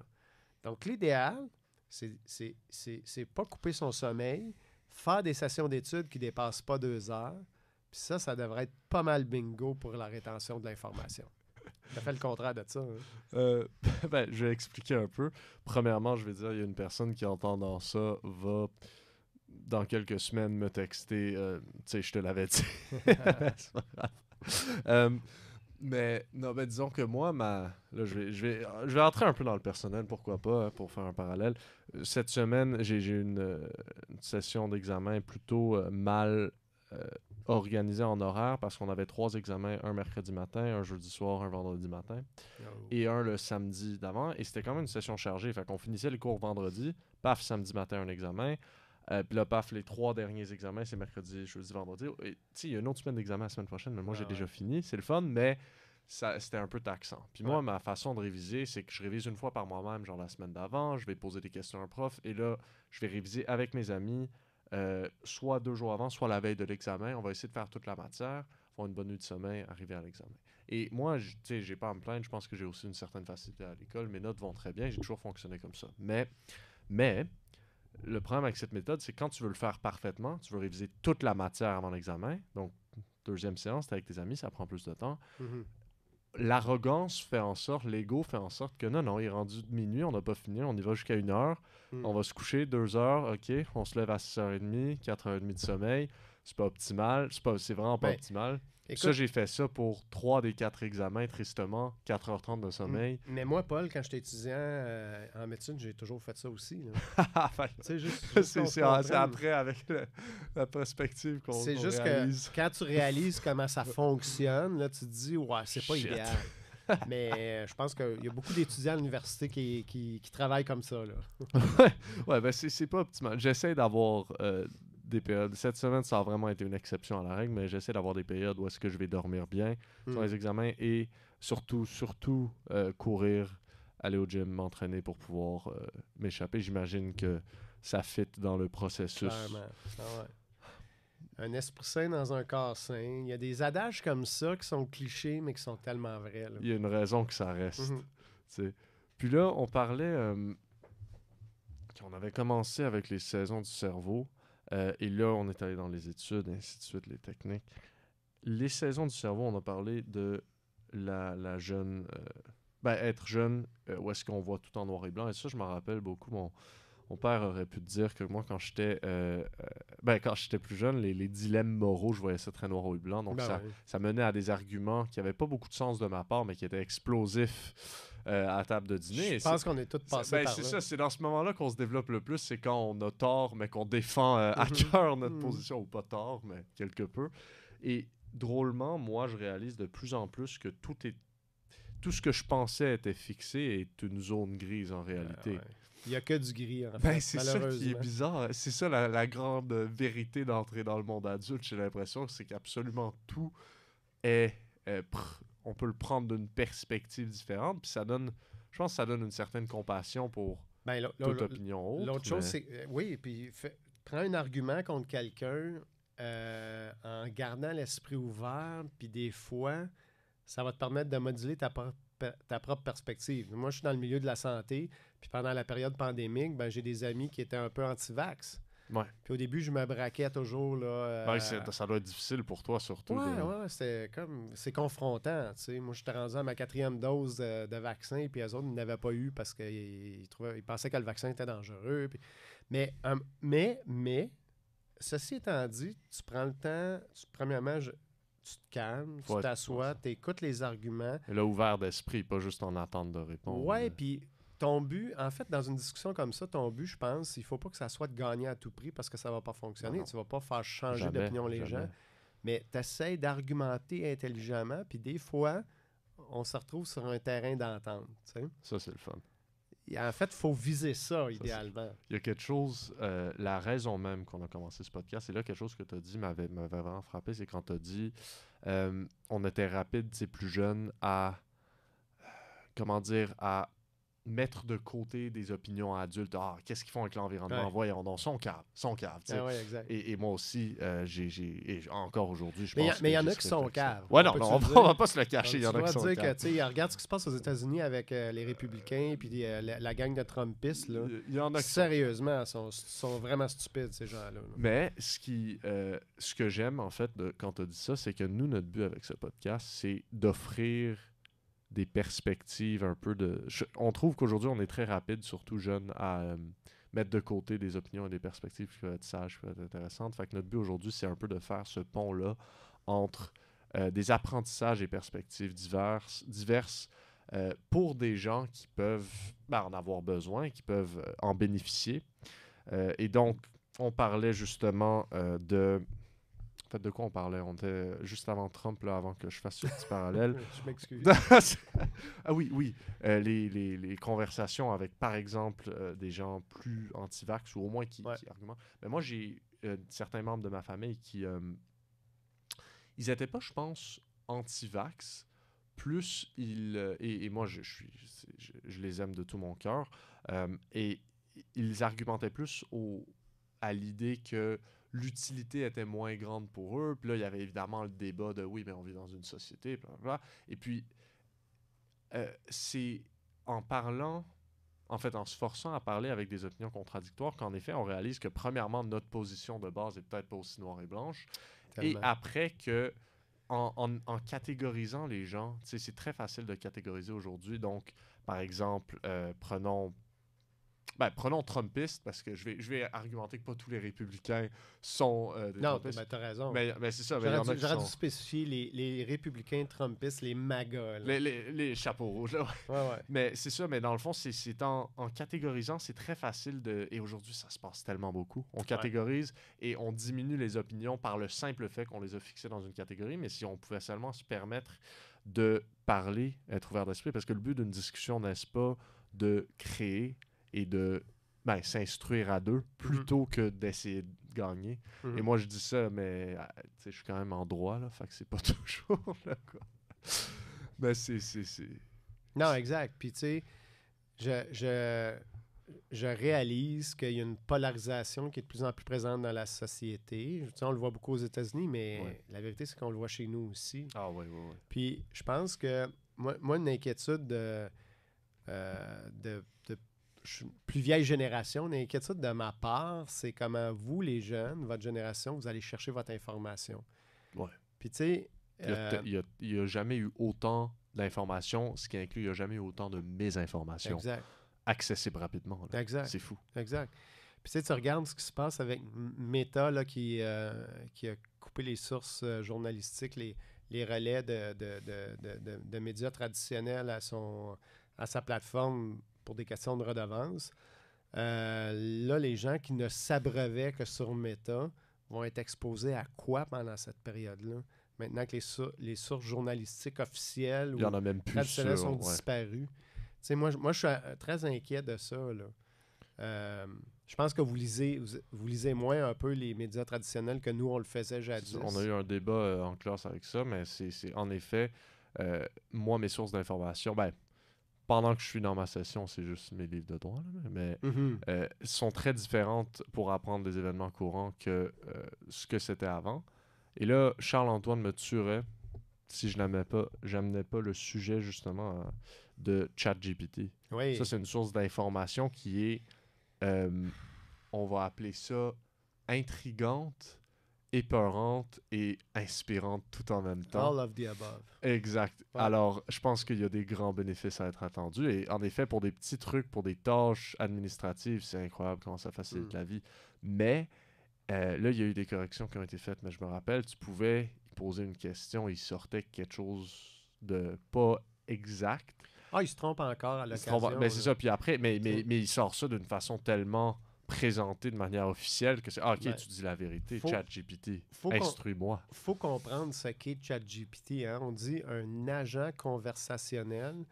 Il y a un type qui travaille ici à l'Université de Sherbrooke en intelligence artificielle, Pierre-Marc, que je pourrais te donner son nom, vous pourrez l'inviter. C'est un type vraiment... Charles-Antoine va l'inviter, ça, c'est sûr. Tellement intéressant. Dans l'intelligence artificielle. Puis Pierre-Marc, lui, il a une manière très rationnelle de décortiquer ça. Puis il dit, écoute, ce que ça fait essentiellement, ChatGPT, c'est que ça prédit le prochain mot qui, du point de vue statistique, fait le plus de sens à la phrase qui est en train de construire à la réponse en réponse à la question que tu lui as posée. Prenons un moment pour ça. Ça prédit le mot le plus statistiquement probable dans la réponse à la question. C'est que lui est en train de construire une phrase en réponse à ta question. Fait qu'il sait même pas comment la phrase finit, il est en train de parler. La vérité, c'est que ChatGPT, il sait rien. En fait, il est alimenté par... Il a été entraîné sur les informations qui circulent sur Internet, mais ChatGPT, il ne comprend pas ce qui te recrache, là. Il le fait à la base d'un algorithme qui est construit pour faire ça, qu'il fait très bien, là. Il le fait très bien, mais il ne comprend pas ce qui est écrit. Il faut juste que les gens comprennent ça. L'intelligence artificielle ne comprend pas ce qu'elle fait. Elle est programmée pour faire... j'ai pas entendu encore. Ben oui, l'intelligence artificielle est programmée pour faire quelque chose. Moi quand je parle d'intelligence artificielle, parce que les gens me demandent souvent la comparaison entre l'intelligence biologique et l'intelligence artificielle, puis je suis un expert du cerveau, je ne suis pas un expert d'intelligence artificielle, mais j'ai lu beaucoup là-dessus pour essayer de comprendre. Puis ce que je comprends de l'intelligence artificielle, c'est que lorsque ton algorithme te pousse ses phrases, l'algorithme n'a aucune compréhension de ce qu'il t'a donné, mais il s'est bien acquitté de sa tâche. Ouais. L'algorithme est programmé pour te donner des réponses à tes questions. Il le fait admirablement bien dans la grande majorité des cas. Mais si tu demandes à ChatGPT, ben tu peux lui demander puis il va te broder quelque chose. Ou je pense qu'il va te dire, si tu lui demandes s'il est conscient, il va clairement te dire qu'il ne l'est pas. Ça, c'est programmé là, par les gens qui l'ont écrit. Si tu mets un miroir, non. Exact. Il ne passera pas le test du miroir. Il ne comprend pas ce qu'il dit, là, ChatGPT. Il n'est pas capable de faire une sommation des informations qu'il t'a transmises puis d'analyser la portée et les conséquences de ces informations-là. Là. C'est juste un programme, ChatGPT. Et puis, moi, je dis souvent, c'est du mimétisme, mais c'est extrêmement bien fait. Et pour des tâches simples et, pardonnez mon français, chiantes, c'est un outil incroyable. On peut éliminer plein de trucs inutiles, pas inutiles, mais plein de tâches qui sont moins le fun à faire pour des humains. Donc, par exemple, j'ai vu dans l'entrepreneuriat, dans des startups, c'est très utile comme outil pour faciliter la vie à une entreprise. Mais... juste dans la programmation. Ouais. Parce que lui, quand tu programmes un code, moi j'en fais pas de programmation, là, mais j'en ai déjà fait quand j'étais plus jeune, puis je connais pas du tout les langages de programmation modernes. Mais quand tu programmes, ça demande quand même une attention, une charge attentionnelle importante. La moindre faute typographique va évidemment faire crasher ton code. Mais ChatGPT, lui, quand tu lui demandes de programmer, il n'y a pas de fatigue intellectuelle, il n'y a pas besoin de charge attentionnelle. Il ne va pas en faire d'erreur dans la ligne de code. C'est ça. Alors, la seule erreur, ce serait dans la question que tu poses. Ouais, puis je connais pas les détails dans sa capacité de programmer, mais je sais qu'il est capable de reprogrammer des lignes de code, puis il est capable d'identifier des erreurs dans les chaînes de commande. Ouais. Donc ça c'est quand même... C'est un outil extraordinaire. Maintenant, là, du point de vue idéologique, où est-ce qu'on va avec cet outil-là, puis qu'est-ce qu'on va le laisser faire? Parce que, je répète, il ne comprend pas ce qu'il fait, ChatGPT. Il ne comprend pas la moralité de ce qu'il fait. Ouais. Toi, tu vas dire en ondes quelque chose de bête. Peut-être que le lendemain, tu vas te lever et tu vas dire « Oh my God, j'ai dit une méchante niaiserie hier. » Ça va pas arriver aujourd'hui, on espère. Mais ça va pas arriver à ChatGPT, jamais ça. Non, c'est ça. Puis, si on essaie de mêler ça, l'intelligence artificielle, au cerveau aujourd'hui. Donc là, tu nous as dit que l'intelligence artificielle n'est évidemment pas consciente. Elle ne sait pas ce qu'elle te recrache, ou disons, elle ne comprend pas ce qu'elle te recrache, mais elle s'acquitte bien de sa tâche en te recrachant. Est-ce qu'il est possible d'entrevoir une intelligence artificielle plus intelligente, qui se rapproche de nous, ce qu'on a? Bien, là, oui, en fait, dans les termes, il y a l'intelligence artificielle, il y a l'intelligence artificielle forte, puis il y a l'intelligence artificielle générale. Puis, ce à quoi tu fais allusion à l'intelligence artificielle forte. Fait que juste pour clarifier les termes, l'intelligence artificielle, ça existe, on l'utilise tous les jours. Mon GPS, c'est une intelligence artificielle. Ouais. Puis Dieu sait que ça fonctionne bien. Mais ça quitte d'une tâche qui est spécifique et unique. L'intelligence artificielle générale, ça serait une intelligence artificielle à qui tu pousses n'importe quel type de problème, puis elle va réussir à le résoudre. Ça n'existe pas encore. Puis l'intelligence artificielle forte, elle va avoir des sentiments, elle va comprendre ce qu'elle fait. Puis ça n'existe pas. Puis moi, je pense que ça n'existera pas. Puis pourquoi je pense que ça n'existera pas? Puis là, j'ai souvent des débats. Là. Moi, j'ai des amis. J'ai un de mes bons amis qui est pas mal un amateur de l'informatique. Ah, Et fait tout que ça. lui, il doit aimer l'idée qu'un robot va avoir des Ben, émotions et va être capable d'empathie ou quelque chose comme ça. Ben lui, en fait, c'est un médecin, il sait pas mal bien c'est quoi le cerveau, mais lui, il pense éventuellement qu'on va réussir à lier ou à... J'ai juste un anglicisme qui me vient en tête, là, mais bridger, Oui, oui, oui. dis-moi en français. Oh, wow. Moi, je Euh, préfère l'anglais aussi. Bon, Là. OK, bridger le domaine biologique et le domaine artificiel. Et qu'on va être capable éventuellement de reproduire le comportement, par exemple, d'un neurone dans un système informatique, ce qui n'est pas le cas en ce moment. C'est quand tu entends parler des neurones artificiels, le neurone artificiel, c'est un objet mathématique qui a strictement rien à voir avec un neurone biologique. Ça, il faut que ça soit clair pour tout le monde. À la base, les gens qui ont inventé le neurone mathématique, euh, leur idée, c'était d'essayer de reproduire le comportement d'un neurone biologique, mais là, on est dans les années 50. Puis aujourd'hui, en 2023, tout le monde s'entend pour dire que ben, les réseaux de neurones mathématiques, ça n'a rien à voir avec un réseau de neurones biologiques. C'est des objets complètement différents. Puis ce terme-là, je trouve, il fait juste induire de la confusion. Il est juste pas honnête. Okay? Ceci étant, je continue à dire que les réseaux de neurones mathématiques, c'est extraordinaire comme invention. Tous les gens qui travaillent là-dedans, ils ont mon admiration, mais n'allez pas dire que ça fonctionne comme un cerveau ou sur des principes similaires à un cerveau. C'est pas vrai, là. OK. Puis tu sais, on sait pas comment le cerveau produit la conscience. Donc, Comment est-ce qu'on va... j'ai de la misère à imaginer comment on va réussir à produire un système cybernétique conscient. Oublie pas une chose, hein? Un ordinateur, c'est un instrument digital. Le cerveau, c'est pas un instrument digital. Hein? Le cerveau, c'est un objet analogique. Donc, dans le traitement de l'information, il y a quand même des différences assez majeures. Là. Puis je sais qu'il y a des gens qui vont répondre « Ah, mais des ordinateurs analogiques, ça existe. » Oui, ça existe, mais pas à la même échelle que le cerveau. Tu sais, on peut citer ici là, une histoire que je suis en train d'étudier parce que je suis rendu au chapitre 8 de mon 3e livre. Puis je décris cette histoire-là en détail parce que c'est une histoire importante. Un sneak peek. Je m'excuse. En 2009, il y a un scientifique suisse qui s'appelle Henry Markram. Puis Henry Markram, il a fait un TED Talk où il est allé dire « Donnez-moi les fonds nécessaires, puis moi, je vais être capable de vous produire une simulation d'un cerveau complet dans un ordinateur. » C'est ambitieux. Oui, on est en 2009 et ils fondent ce qu'on appelle le Blue Brain Project, qui initialement voulait faire ça avec un ordinateur de souris. 5 ans plus tard, il a réussi à aller chercher 1 milliard d'euros pour faire la même chose avec un cerveau humain, le Human Brain Project. 1 milliard Ouais. d'euros.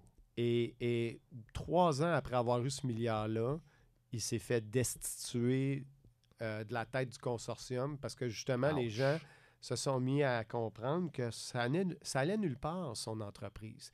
Donc là, on est plus que 10 ans plus tard, quand le Blue Brain Project, qui voulait à l'origine reconstruire un cerveau de souris dans un ordinateur, a été mis sur pied. Et donc, 10 ans plus tard, où est-ce qu'on en est avec cette simulation-là? Nulle part. En fait, ces gens-là, ils ont produit des images absolument fabuleuses du cerveau de la souris.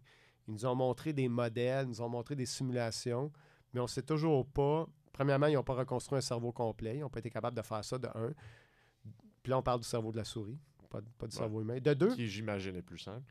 Infiniment plus simple. Infiniment. De deux, écoute, on est très loin de comprendre comment un simple réseau de neurones fonctionne.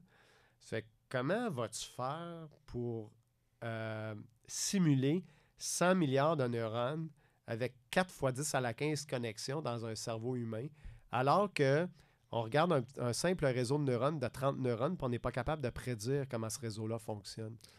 On est à des années-lumière d'une simulation d'un cerveau, si jamais cette simulation-là est possible. Puis oublie pas, on a parlé tantôt des cellules gliales. On a dit qu'on avait 10 fois plus de cellules gliales.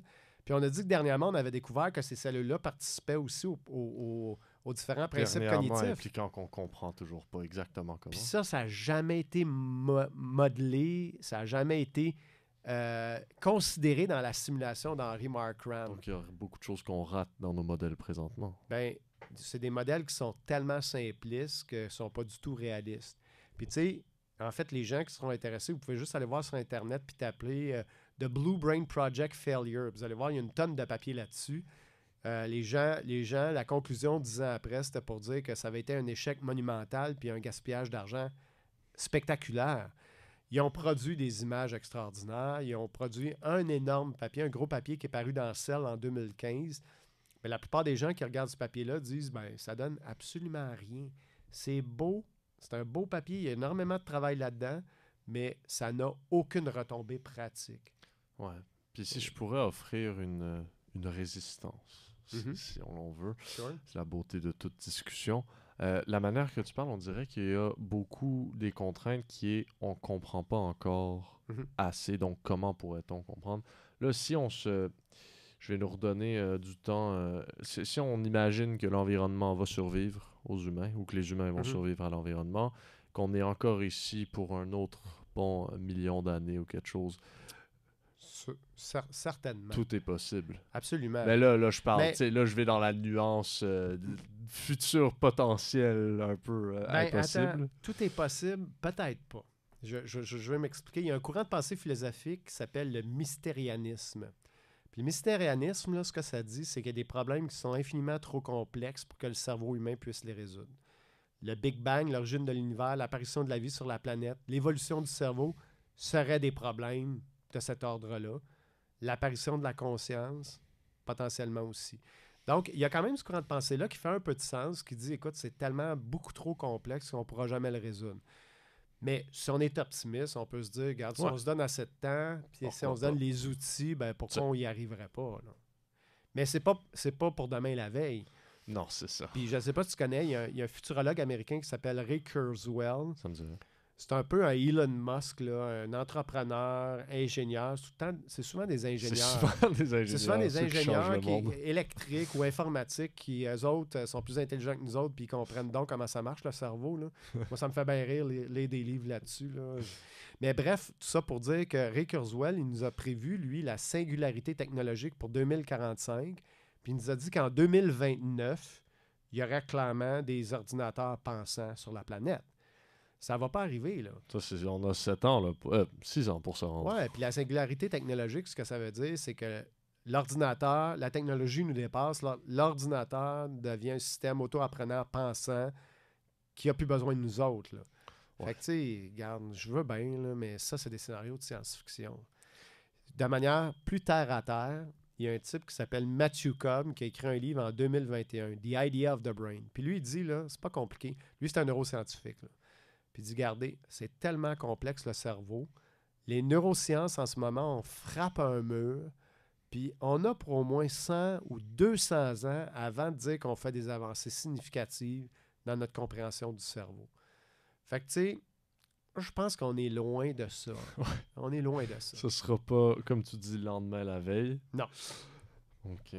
Puis, moi, il y a la préoccupation éthique aussi par rapport à, tu sais, on parlait de l'intelligence artificielle. Ouais. Aujourd'hui, on est plus que jamais déconnecté de la réalité, dans le sens que on a, disons, je vais phraser ça autrement. On est plus que jamais dans un monde où est-ce qu'on peut déconnecter de la réalité facilement, et les humains étant des gens qui veulent des êtres de gratification rapide, c'est très facile d'être sur son cellulaire. Moi-même, j'en suis coupable énormément, de vivre dans un monde de jeux vidéo virtuels qui sont de plus en plus réalistes, de former... Là, tu parles d'un gamer aguerri. Là. En plus, et de former des connexions même romantiques avec des personnages ou des gens, soit qui sont réels mais sur un écran que tu n'as jamais rencontré, soit qui ne sont même pas réels.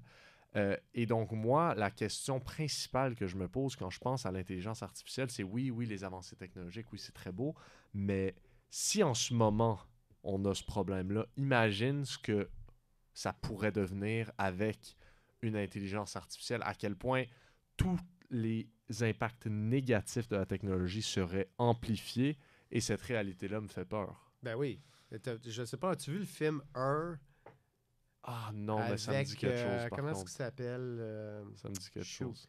Enfin bref, c'est un type qui tombe amoureux de son système d'exploitation. Ouais, mais c'est ça, ça me dit quelque chose. Mais c'est pas si implausible que ça. Non, l'intelligence artificielle bien faite, Ouais. qui est capable de mimiquer de l'empathie, tout ça. Et qui va te dire ce que tu veux entendre. Un humain qui Une se chambre sent d'écho. seul, c'est fini, là. Ben oui. C'est l'amour de sa vie. Ah ouais, non, c'est pas si... C'est Je une trouve réalité que c'est très triste. plausible pour dans quelques années, là, malheureusement. Alors ça fait peur un peu. Oui, là. vraiment. Ça trouble. En fait, on est au sortir d'une pandémie où on a vécu un peu d'isolationnisme. Ouais. Moi, j'ai 4 enfants, puis mon plus jeune, qui à l'époque avait 17-18 ans, a trouvé cette période-là extrêmement difficile. Puis tu sais, on le sait, à cet âge-là, tu formes des liens, tu as besoin de voir du monde. Puis il y a effectivement, on dirait qu'au sortir de la pandémie, là, nous autres, on voit beaucoup de gens qui font des réunions en Teams, qui travaillent de chez eux. Oh, Moi, je pense que c'est une catastrophe, personnellement. ben, là. moi c'est plus que je déteste ça si je peux pas être en présentiel. Ça.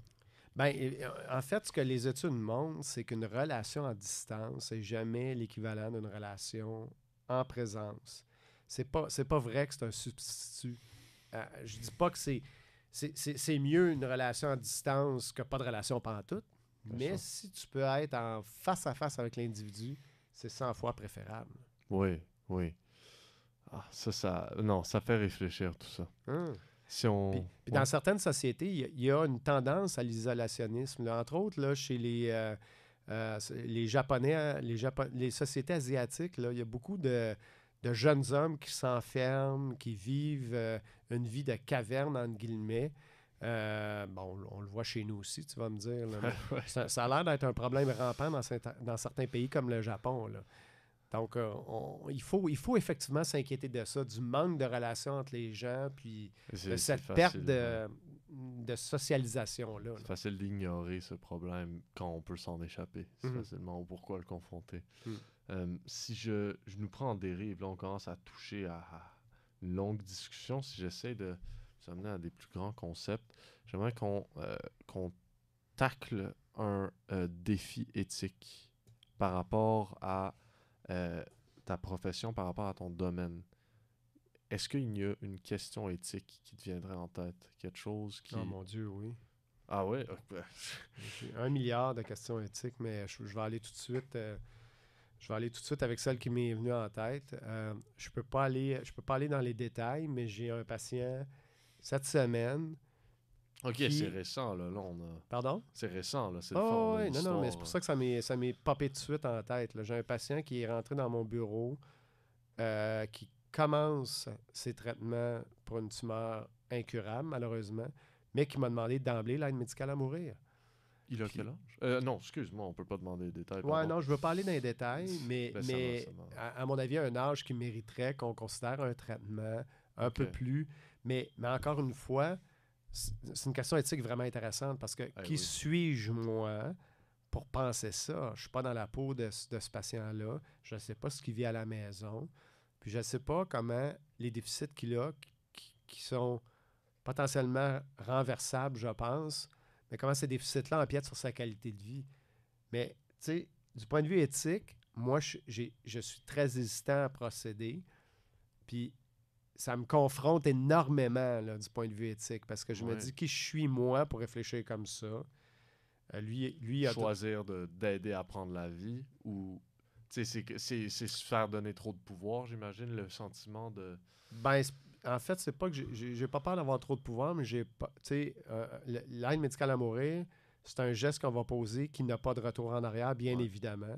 On va administrer un cocktail de médicaments pour entraîner notre patient vers le décès. On veut que tout ça, ça se fasse de manière douce.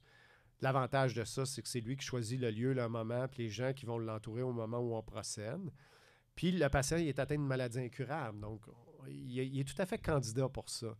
Mais moi, ça m'a confronté énormément. J'en ai fait à plusieurs reprises, puis c'est la première fois que ça me confronte autant parce qu'on est vraiment en début de parcours de maladie. C'est pas un patient que je trouve âgé puis extrêmement compromis. Puis je trouve ça extrêmement difficile comme demande à gérer. T'sais. Fait que ça, Ouais. c'est une belle question éthique. Puis si je fais un parallèle, nous, on est en droit, on a vu cette question éthique même du point de vue juridique, soit le point de vue du consentement, le Mhm. point de vue de à quel point est-ce que, en fait, pour une maladie neurodégénérative ou une maladie incurable qui va mener à un état, disons, où est-ce que la fonctionnalité est limitée, où est-ce que le consentement est difficile à procurer, Ouais. ben, à quel moment est-ce qu'on peut Ouais. accepter un consentement? Ouais. Disons que là, tu te consens, tu signes une fiche qui dit à partir de tel moment, je veux que tu mettes fin à ma vie. Ouais. Et on s'entend, ça peut être retiré en tout moment, mais à un moment, tu n'auras plus la fonctionnalité pour le retirer. Ben, il y a ça, puis il y a l'autre point qui est fondamental dans ce type de demande-là, c'est que quand la situation change, ton opinion peut changer aussi. Oui. Style, bon, moi aujourd'hui, je te dis, mettons, ben moi, Paul, si demain matin, je peux plus marcher, je veux plus vivre, je veux l'aide médicale à mourir, je suis une maladie, disons, qui va entraîner mon décès. Mais là, je me retrouve dans une situation où je peux plus marcher, puis ben, je me rends compte que je peux encore jouer à mes jeux Il y a vidéo. Puis plus finalement, à la vie. j'ai quand même un peu de fun dans la vie. Mais là, je retire, je change d'idée. Alors, il y a le fait que l'opinion va être dynamique, va être modulée par la situation, puis peut changer dans le temps. Puis ça, il faut être très prudent avec ça. C'est Ah des oui. questions extrêmement délicates.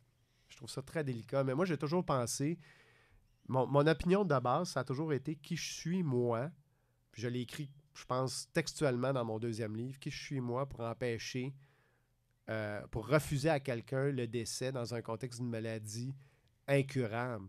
Tu sais, moi, je suis pas dans sa tête, je sais pas c'est quoi le niveau de souffrance physique et ou psychologique que ce patient-là vit. Qu'il veut vivre, surtout. Exact. Fait comment moi, je pourrais m'imposer comme décideur. Et c'est Mais, intéressant, ça. mais des fois, c'est extrêmement confrontant Parce quand que même c'est comme cette demande. idée que toi, tu as la connaissance de comment le processus peut aller. Tu as la connaissance que il est possible que certains des troubles qui influencent sa décision aujourd'hui pourraient disparaître ou au moins être mitigés au point que ça Exact. changerait son avis, mais il Mitigé, ne peut pas le voir pour l'instant. Donc, quoi choisir? D'accepter sa souffrance présentement ou de prendre quand même la décision pour son bien-être? Mais là encore, la question vient, qui es-tu toi pour prendre cette décision-là, de ne pas l'administrer? C'est un débat que je suis bien content de ne pas avoir à être Oui. confronté moi-même, mais Ben, en fait, je te dirais que c'est la première fois que ça m'arrive parce que dans toutes les autres discussions d'aide médicale à mourir, c'était, à mon avis, c'était un cheminement qui me semblait clair, puis cohérent, puis tu sais, l'aide médicale à mourir, c'est pas tout le monde c'est pas tous les collègues qui en fait, il y en a qui veulent pas en faire. Moi, je trouve que, encore pour les raisons que je mentionnais tantôt, je pense que ça fait partie de la panoplie de services qu'on peut offrir aux gens, mais il faut réaliser, faut pas banaliser ça. Il faut réaliser que c'est extrême, puis c'est évident, c'est implicite, là, mais c'est un dernier recours, puis moi si j'ai étudié, c'est pas pour donner la mort aux gens, tu sais, fait que c'est ça. quand tu te rends là, tu te dis, ben, il faut que ça soit clair dans ta tête, puis surtout dans la tête du patient et de sa famille, que tu vas procurer un soulagement. Ouais. Hein? Faut au moins aller chercher ça. Là. Puis dans le cas qui nous préoccupe, ben, dans le cas que je viens de mentionner, c'est pas aussi clair que ça l'était dans le passé pour moi. Fait que cette situation-là me confronte pas mal. Puis là, ça m'amène à une autre question confrontante. Et là, peut-être que tu vas me dire tout de suite que c'est impossible et on va passer à autre chose, mais est-il possible, et là, je vais essayer de phraser ça pour être le plus clair, est-il possible d'améliorer ou de upgrader son cerveau par le biais de la neurochirurgie? Si oui, comment? Et sinon, est-ce que ce sera possible? Je dirais actuellement, c'est pas vraiment possible, c'est pas dans les cartes, mais il y a des procédures expérimentales qui existent avec des impléments. Là. On peut maintenant implanter dans le cerveau des composantes électroniques qui vont venir assister à combler certains déficits, par exemple. Alors, toi, ce à quoi tu fais allusion, on appelle ça la neuro-augmentation. Ouais. C'est un champ qui va effectivement exploser, mais c'est un champ qui n'en est qu'à ses débuts. Je pense que c'est pas très mature encore. encore une fois, moi, je ne connaîtrai pas ça. Peut-être toi, tu vas connaître ça, mais je ne vois pas de grosses avancées avant une cinquantaine d'années, certains. Puis un des problèmes, puis Elon Musk le vit avec son fameux Neuralink, là, c'est que ces implants-là qu'on met au niveau du cerveau, ben, il faut comprendre que ce sont des corps étrangers qui peuvent s'infecter. Hein, parce Et qu'il faut là, garder. c'est dans ton cerveau. Ouais, il faut garder une voie ouverte, là. Hein? Je veux dire, ça prend des fils qui vont sortir. Sinon, ben, ça peut être, j'imagine, ça peut être alimenté par des piles, mais il faut changer les piles. Tu sais. Donc c'est. Puis l'implantation, les implants peuvent se déplacer, peuvent provoquer des hémorragies. Donc, c'est pas encore très mature, mais c'est un champ qui est en explosion, Puis au effectivement. moment que ça devient mature, au moment que on pourrait dire sécuritairement, je vais mettre un implant, est-ce que, moi je me confronte à la question, est-ce que c'est quelque chose dans lequel on devrait s'aventurer, autre que les gens qui sont dans le besoin, qui sont malades, tel un médicament? Mais tu sais, il y a des gens qui prennent un médicament plutôt, pas parce qu'ils en ont besoin, mais pour performer mieux, par exemple. Ouais. Là, ça devient cette question-là, non? Ouais. Là, tu parles de transhumanisme, là, le moment où on va Tu commencer. sors les mots. Moi, j'ai pas les mots, mais toi, tu me les donnes. Ça, c'est vraiment transhumanisme. L'humain 2.0, le moment où on va utiliser de la technologie pour augmenter la performance de l'humain. Ben, pour ce faire, il va falloir avoir encore plus de compréhension sur le fonctionnement du cerveau, ce qu'on n'a pas encore suffisamment. Ce qu'on peut faire en ce moment, c'est pallier à des déficits.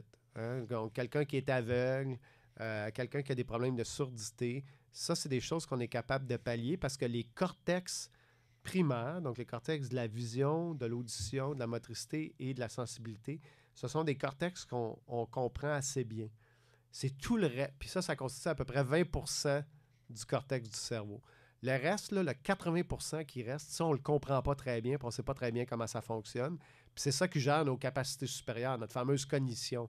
Fait que ça, avant de dire qu'on va augmenter ça, il nous reste beaucoup de travail à faire. Mais probablement qu'on va y arriver à un moment donné, oui. Ce serait. Comme presque tous les concepts qu'on a parlé aujourd'hui, ça fait réfléchir énormément. Ouais. Puis éthiquement, faut-tu aller là? Ben là, j'imagine que chacun a sa réponse. Tu sais, parce que on est déjà. Moi, j'argumente dans mon premier livre. Dans mon dernier chapitre dans mon premier livre, c'est sur l'intelligence artificielle puis l'influence des technologies sur le développement du cerveau. Puis j'argumente le fait, tu disais toi-même tantôt, qu'on croise des gens qui ont de la misère à se déconnecter de leur téléphone. Je te jure, là, j'en croise dans les escaliers à la faculté, là, puis ils me voient pas, là. Ils vont me frapper si moi je me tasse pas. Sont collés à leur cellulaire, puis ils ne voient qu'à leur cellulaire. Ben ça, c'est une forme de transhumanisme. Parce que ton cellulaire, tu l'as pas dans ta tête, mais tu as tellement développé une relation intime avec qui fait partie de toi. Puis là, ben, l'année prochaine, Apple vont sortir leurs espèces de lunettes de réalité virtuelle et de réalité augmentée. Ouais. Qui, moi, je ne les ai pas essayées, mais semble-t-il que c'est une expérience absolument fabuleuse. Ouais. Metaverse a sorti quelque chose comme ça. Je pense que Lex Fridman a eu Mark Zuckerberg sur son podcast, puis ils ont fait un podcast dans le monde virtuel, où est-ce que tu vois juste le bus de l'humain, ils se parlent, c'est très réaliste. Ouais. Et pourtant, ils sont pas en présence l'un de l'autre. C'est ça, exact. 2000 km. Puis ça a l'air que premièrement, ils sont extrêmement confortables, extrêmement légères, puis que la résolution est à un niveau là, qu'on n'a jamais vu encore. Donc, moi, j'ai hâte de les essayer, puis j'ai peur en même temps. Parce que tantôt, on parlait d'isolationnisme. Ben là, si tout le monde se met à se promener, en plus de ça, avec des lunettes de réalité augmentée... À quel point est-ce qu'on reste dans le monde où on est? On va avoir l'air de quoi? Puis, tu sais, on va vivre dans quoi exactement? On va-tu commencer à vivre dans une espèce de simulation? Malgré qu'il y a des gens qui disent qu'on vit déjà dans une simulation, mais là, on n'ira pas là. Ceux-là, par contre, je suis pas capable d'être ouvert d'esprit. Là, toi, t'es une personne là, qui a, on va dire, un parcours de vie très rempli, quelque sorte, une formation, conférencier, chercheur, professeur, si je me trompe pas. C'est quoi... Parlons d'un moment qui a été un challenge difficile, où est-ce que tu as dû te relever? Ah, mon Dieu. Ben, autour de 2010, 3 crashs successifs. Un, je me sépare. Moi, j'ai 4 enfants. Puis là, je vis une séparation. Wow. 2, j'ai une chaire de recherche de 1 million de dollars que je perds d'un coup. Puis 3, je suis pas capable de renouveler mes fonds de recherche aux instituts de recherche en santé du Et ça, Canada. c'est quelque chose sur lequel tu travailles depuis longtemps, j'imagine? Quoi donc? Ben, le chaire de recherche. La chaire de recherche, je l'ai eue, là. Elle est Ok. passée. Mais j'ai eu de 2006 à 2011 une chaire de recherche, ou de 2005 à 2010. Puis là, en 2010, ben, la chaire de recherche a pris fin. Comment Donc, tu te sentais à ce moment-là, dans ben, cette période-là? moi, j'ai vraiment été niaiseux, OK? Parce que dans ma tête, la chaire de recherche, elle serait automatiquement renouvelée. C'est ça que je pensais qu'il arriverait. Alors que dans la tête de l'organisme donateur, ben non, on te le donne, mais après ça, c'est fini. Fait que là, je me retrouve d'un coup, je me sépare, je perds ma chaire de recherche, je perds mes fonds de laboratoire. Fait que ça a été la période la plus difficile de ma vie, qui a duré un certain temps, parce que là, il fallait se relever tout ça en même temps. Ouais, avec 4 enfants aussi. Avec les 4 enfants qui n'étaient pas si vieux que ça à l'époque. Fait que ça a été une belle leçon d'humilité, de un. De deux, ça m'a permis de recentrer ma vie un peu puis mes objectifs. Tu sais, tantôt, tu parlais de course. Moi, je fais un peu de course. Je ne suis pas un expert. Tu sais, je ne fais pas des méga longues distances. Mais à cette époque-là, je faisais des demi-marathons.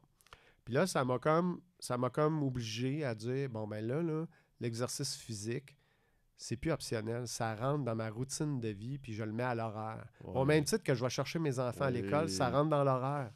Tu sais, alors qu'avant ça, c'était de l'extra, puis je le faisais si j'avais le temps. Fait que ça m'a obligé à incorporer ma vie personnelle dans mon horaire. Ce changement dans l'exercice physique spécifiquement, qu'est-ce qui a motivé ça? Ben, je serais pas passé à travers ça si j'avais pas eu l'exercice physique pour me... Ah là, non, j'aime ça ce que tu dis parce que j'aurais pas survécu. Là. Je vis ça, j'ai vécu ça,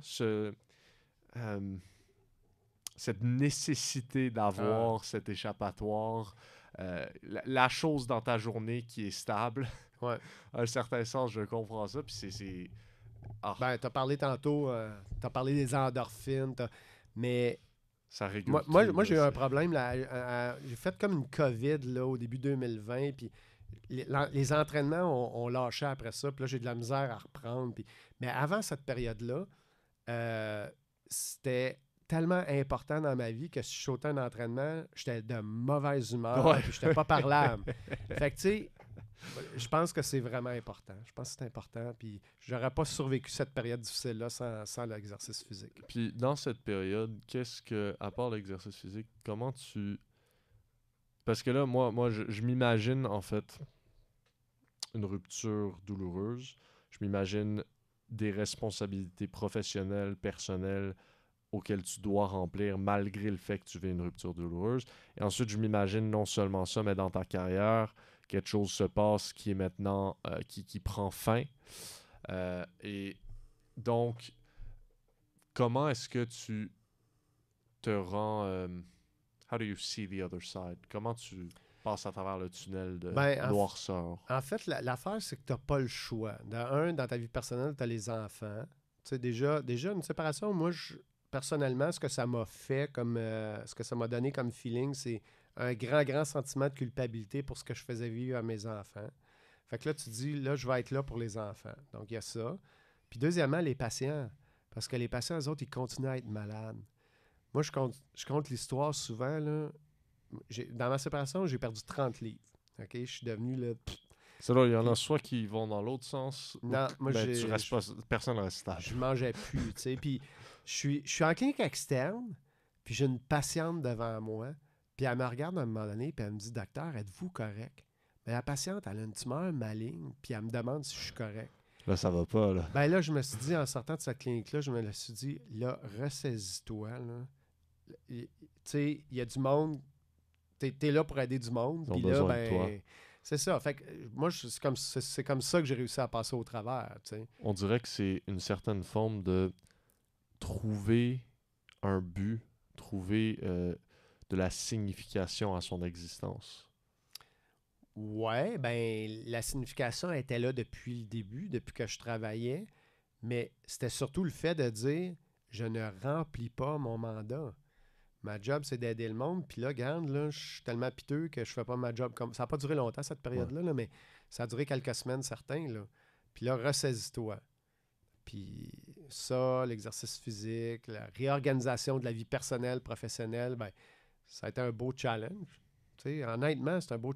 Honnêtement, je suis quand même fier. Je suis pas fier d'avoir vécu ça, mais je suis fier de la manière avec laquelle on a réussi à redresser ça. Puis je dis on, je parle de tout le monde autour de moi aussi. Tu sais, mes enfants, la blonde que je me suis faite, puis évidemment, après la séparation, puis évidemment, et toute l'équipe au laboratoire qui m'a aidé à gérer cette période-là, puis à passer au travers. Tu sais, tout ça, ça m'a aidé. Là. Si j'essaie de nous amener à... parce que là, je sens on a tout touché les concepts que je voulais, ça a été une très belle discussion. Si je nous amène à une question finale pour clore cette conversation, et c'est souvent une qu'on pose ici, parce que ça représente bien qui on est et ce qu'on fait, quel serait un conseil que tu laisserais ou une recommandation peut-être, sans vouloir s'avancer dans faire des leçons de vie, en gardant, comme tu as dit, une certaine humilité, quel serait un conseil que tu donnerais à des gens, des jeunes aujourd'hui? Ben, écoute, en fait, je prends un petit détour là, pour répondre à ta question. C'est toujours apprécié les détours. C'est super intéressant parce que mon deuxième livre, je t'ai dit, j'ai décidé de l'articuler en termes de chronologie sur ma carrière. Puis pourquoi j'ai décidé de faire ça? J'étais en train de l'imaginer, ce livre-là. J'avais commencé à écrire des vignettes de patients, puis je savais de quel patient je voulais parler spécifiquement, des affaires qui m'ont bien gros marqué. Puis là, je cherchais la juste manière de l'attacher chronologiquement, le livre. Puis à ce moment-là, les étudiants en médecine m'ont demandé de leur donner une conférence sur la médecine et le bien-être. Fait que là, j'ai commencé à creuser dans mes vieilles affaires, sortir mes vieilles photos. Puis c'est là que j'ai sorti mes photos là, j'ai vu, les grands succès, les lettres que j'ai eues, puis le crash qui a suivi. Puis là, je leur ai présenté là-dessus. Puis là, après ça, j'ai décidé d'incorporer ça dans mon livre. Puis je me suis dit, ça va peut-être servir aux jeunes, justement, de comprendre que quand on est jeune, plein d'énergie, puis qu'on commence en carrière, on est un peu naïf, on est un peu irréaliste. Puis des fois, on veut peut-être abattre un petit peu trop d'ouvrages pour notre propre bien. Puis la leçon que je dirais, c'est ne vous négligez jamais. Puis on a parlé ensemble d'inscrire dans notre horaire le fait de faire de l'activité physique. Dans mon cas, moi, le fait d'aller chercher mes enfants à l'école, de leur planifier des soupers qui ont du bon sens, puis de faire les pratiques pour les devoirs. Ben, je pense que dans une vie équilibrée, il faut faire ça. Il faut inscrire ça dans notre horaire puis dire, ça, là, c'est pas optionnel. Ah, mais on aurait une réunion. Non, il n'y a pas de réunion. Je suis pris, j'ai ça. C'est ça le conseil que je donnerais. Incorporez dans votre routine votre vie personnelle. Tenez-en compte. Je ne vous dis pas de négliger votre travail au profit de votre vie personnelle, mais je vous dis négligez définitivement pas votre vie personnelle pour votre travail. Et pour l'amour de Dieu, apprenez le piano avant 16 ans. Ouais, même avant 10 ans. Mettez-vous sur le piano avant 10 ans. Merci, David Fortin. Ouais, ça fait vraiment plaisir. Merci de m'avoir reçu. Alors, merci d'avoir écouté. J'ai adoré cette discussion. Je trouve que David Fortin permet vraiment d'animer ses propos avec des histoires et des anecdotes intéressantes, ainsi que de vulgariser d'une façon extrêmement compréhensible des sujets qui sont d'ailleurs même complexes pour les hommes les plus brillants d'aujourd'hui. Ce que je retiens, moi, de cette discussion beaucoup, ça s'est passé vers le début. J'ai beaucoup aimé, et c'est une leçon qu'on connaît déjà, mais j'ai aimé comprendre le fonctionnement de pourquoi est-ce que notre cerveau en formation, soit de l'âge, quand on est même dans le ventre de notre mère jusqu'à 2 ans, c'est le moment le plus clé, le plus rapide en formation, et jusqu'à 25 ans, ça continue, environ 25 ans, et 20 ans pour les filles qui sont plus matures rapidement d'ailleurs. Donc jusqu'à 25 ans, ça continue la formation. Et à partir de là, on ne perd pas de la capacité, mais on perd de la flexibilité cognitive, si je ne me trompe pas. J'ai trouvé ça très intéressant et ça dit surtout qu'il faut continuer à apprendre tous les jours, surtout quand on est jeune. C'est le moment le plus crucial pour s'instruire et vivre de nouvelles expériences, faire de nouveaux apprentissages. Donc, apprenez, n'arrêtez jamais de le faire. Merci d'avoir écouté et comme toujours, si vous avez des idées d'invités ou des suggestions pour le podcast, écrivez-nous, ça nous fait toujours plaisir. Passez une très belle journée.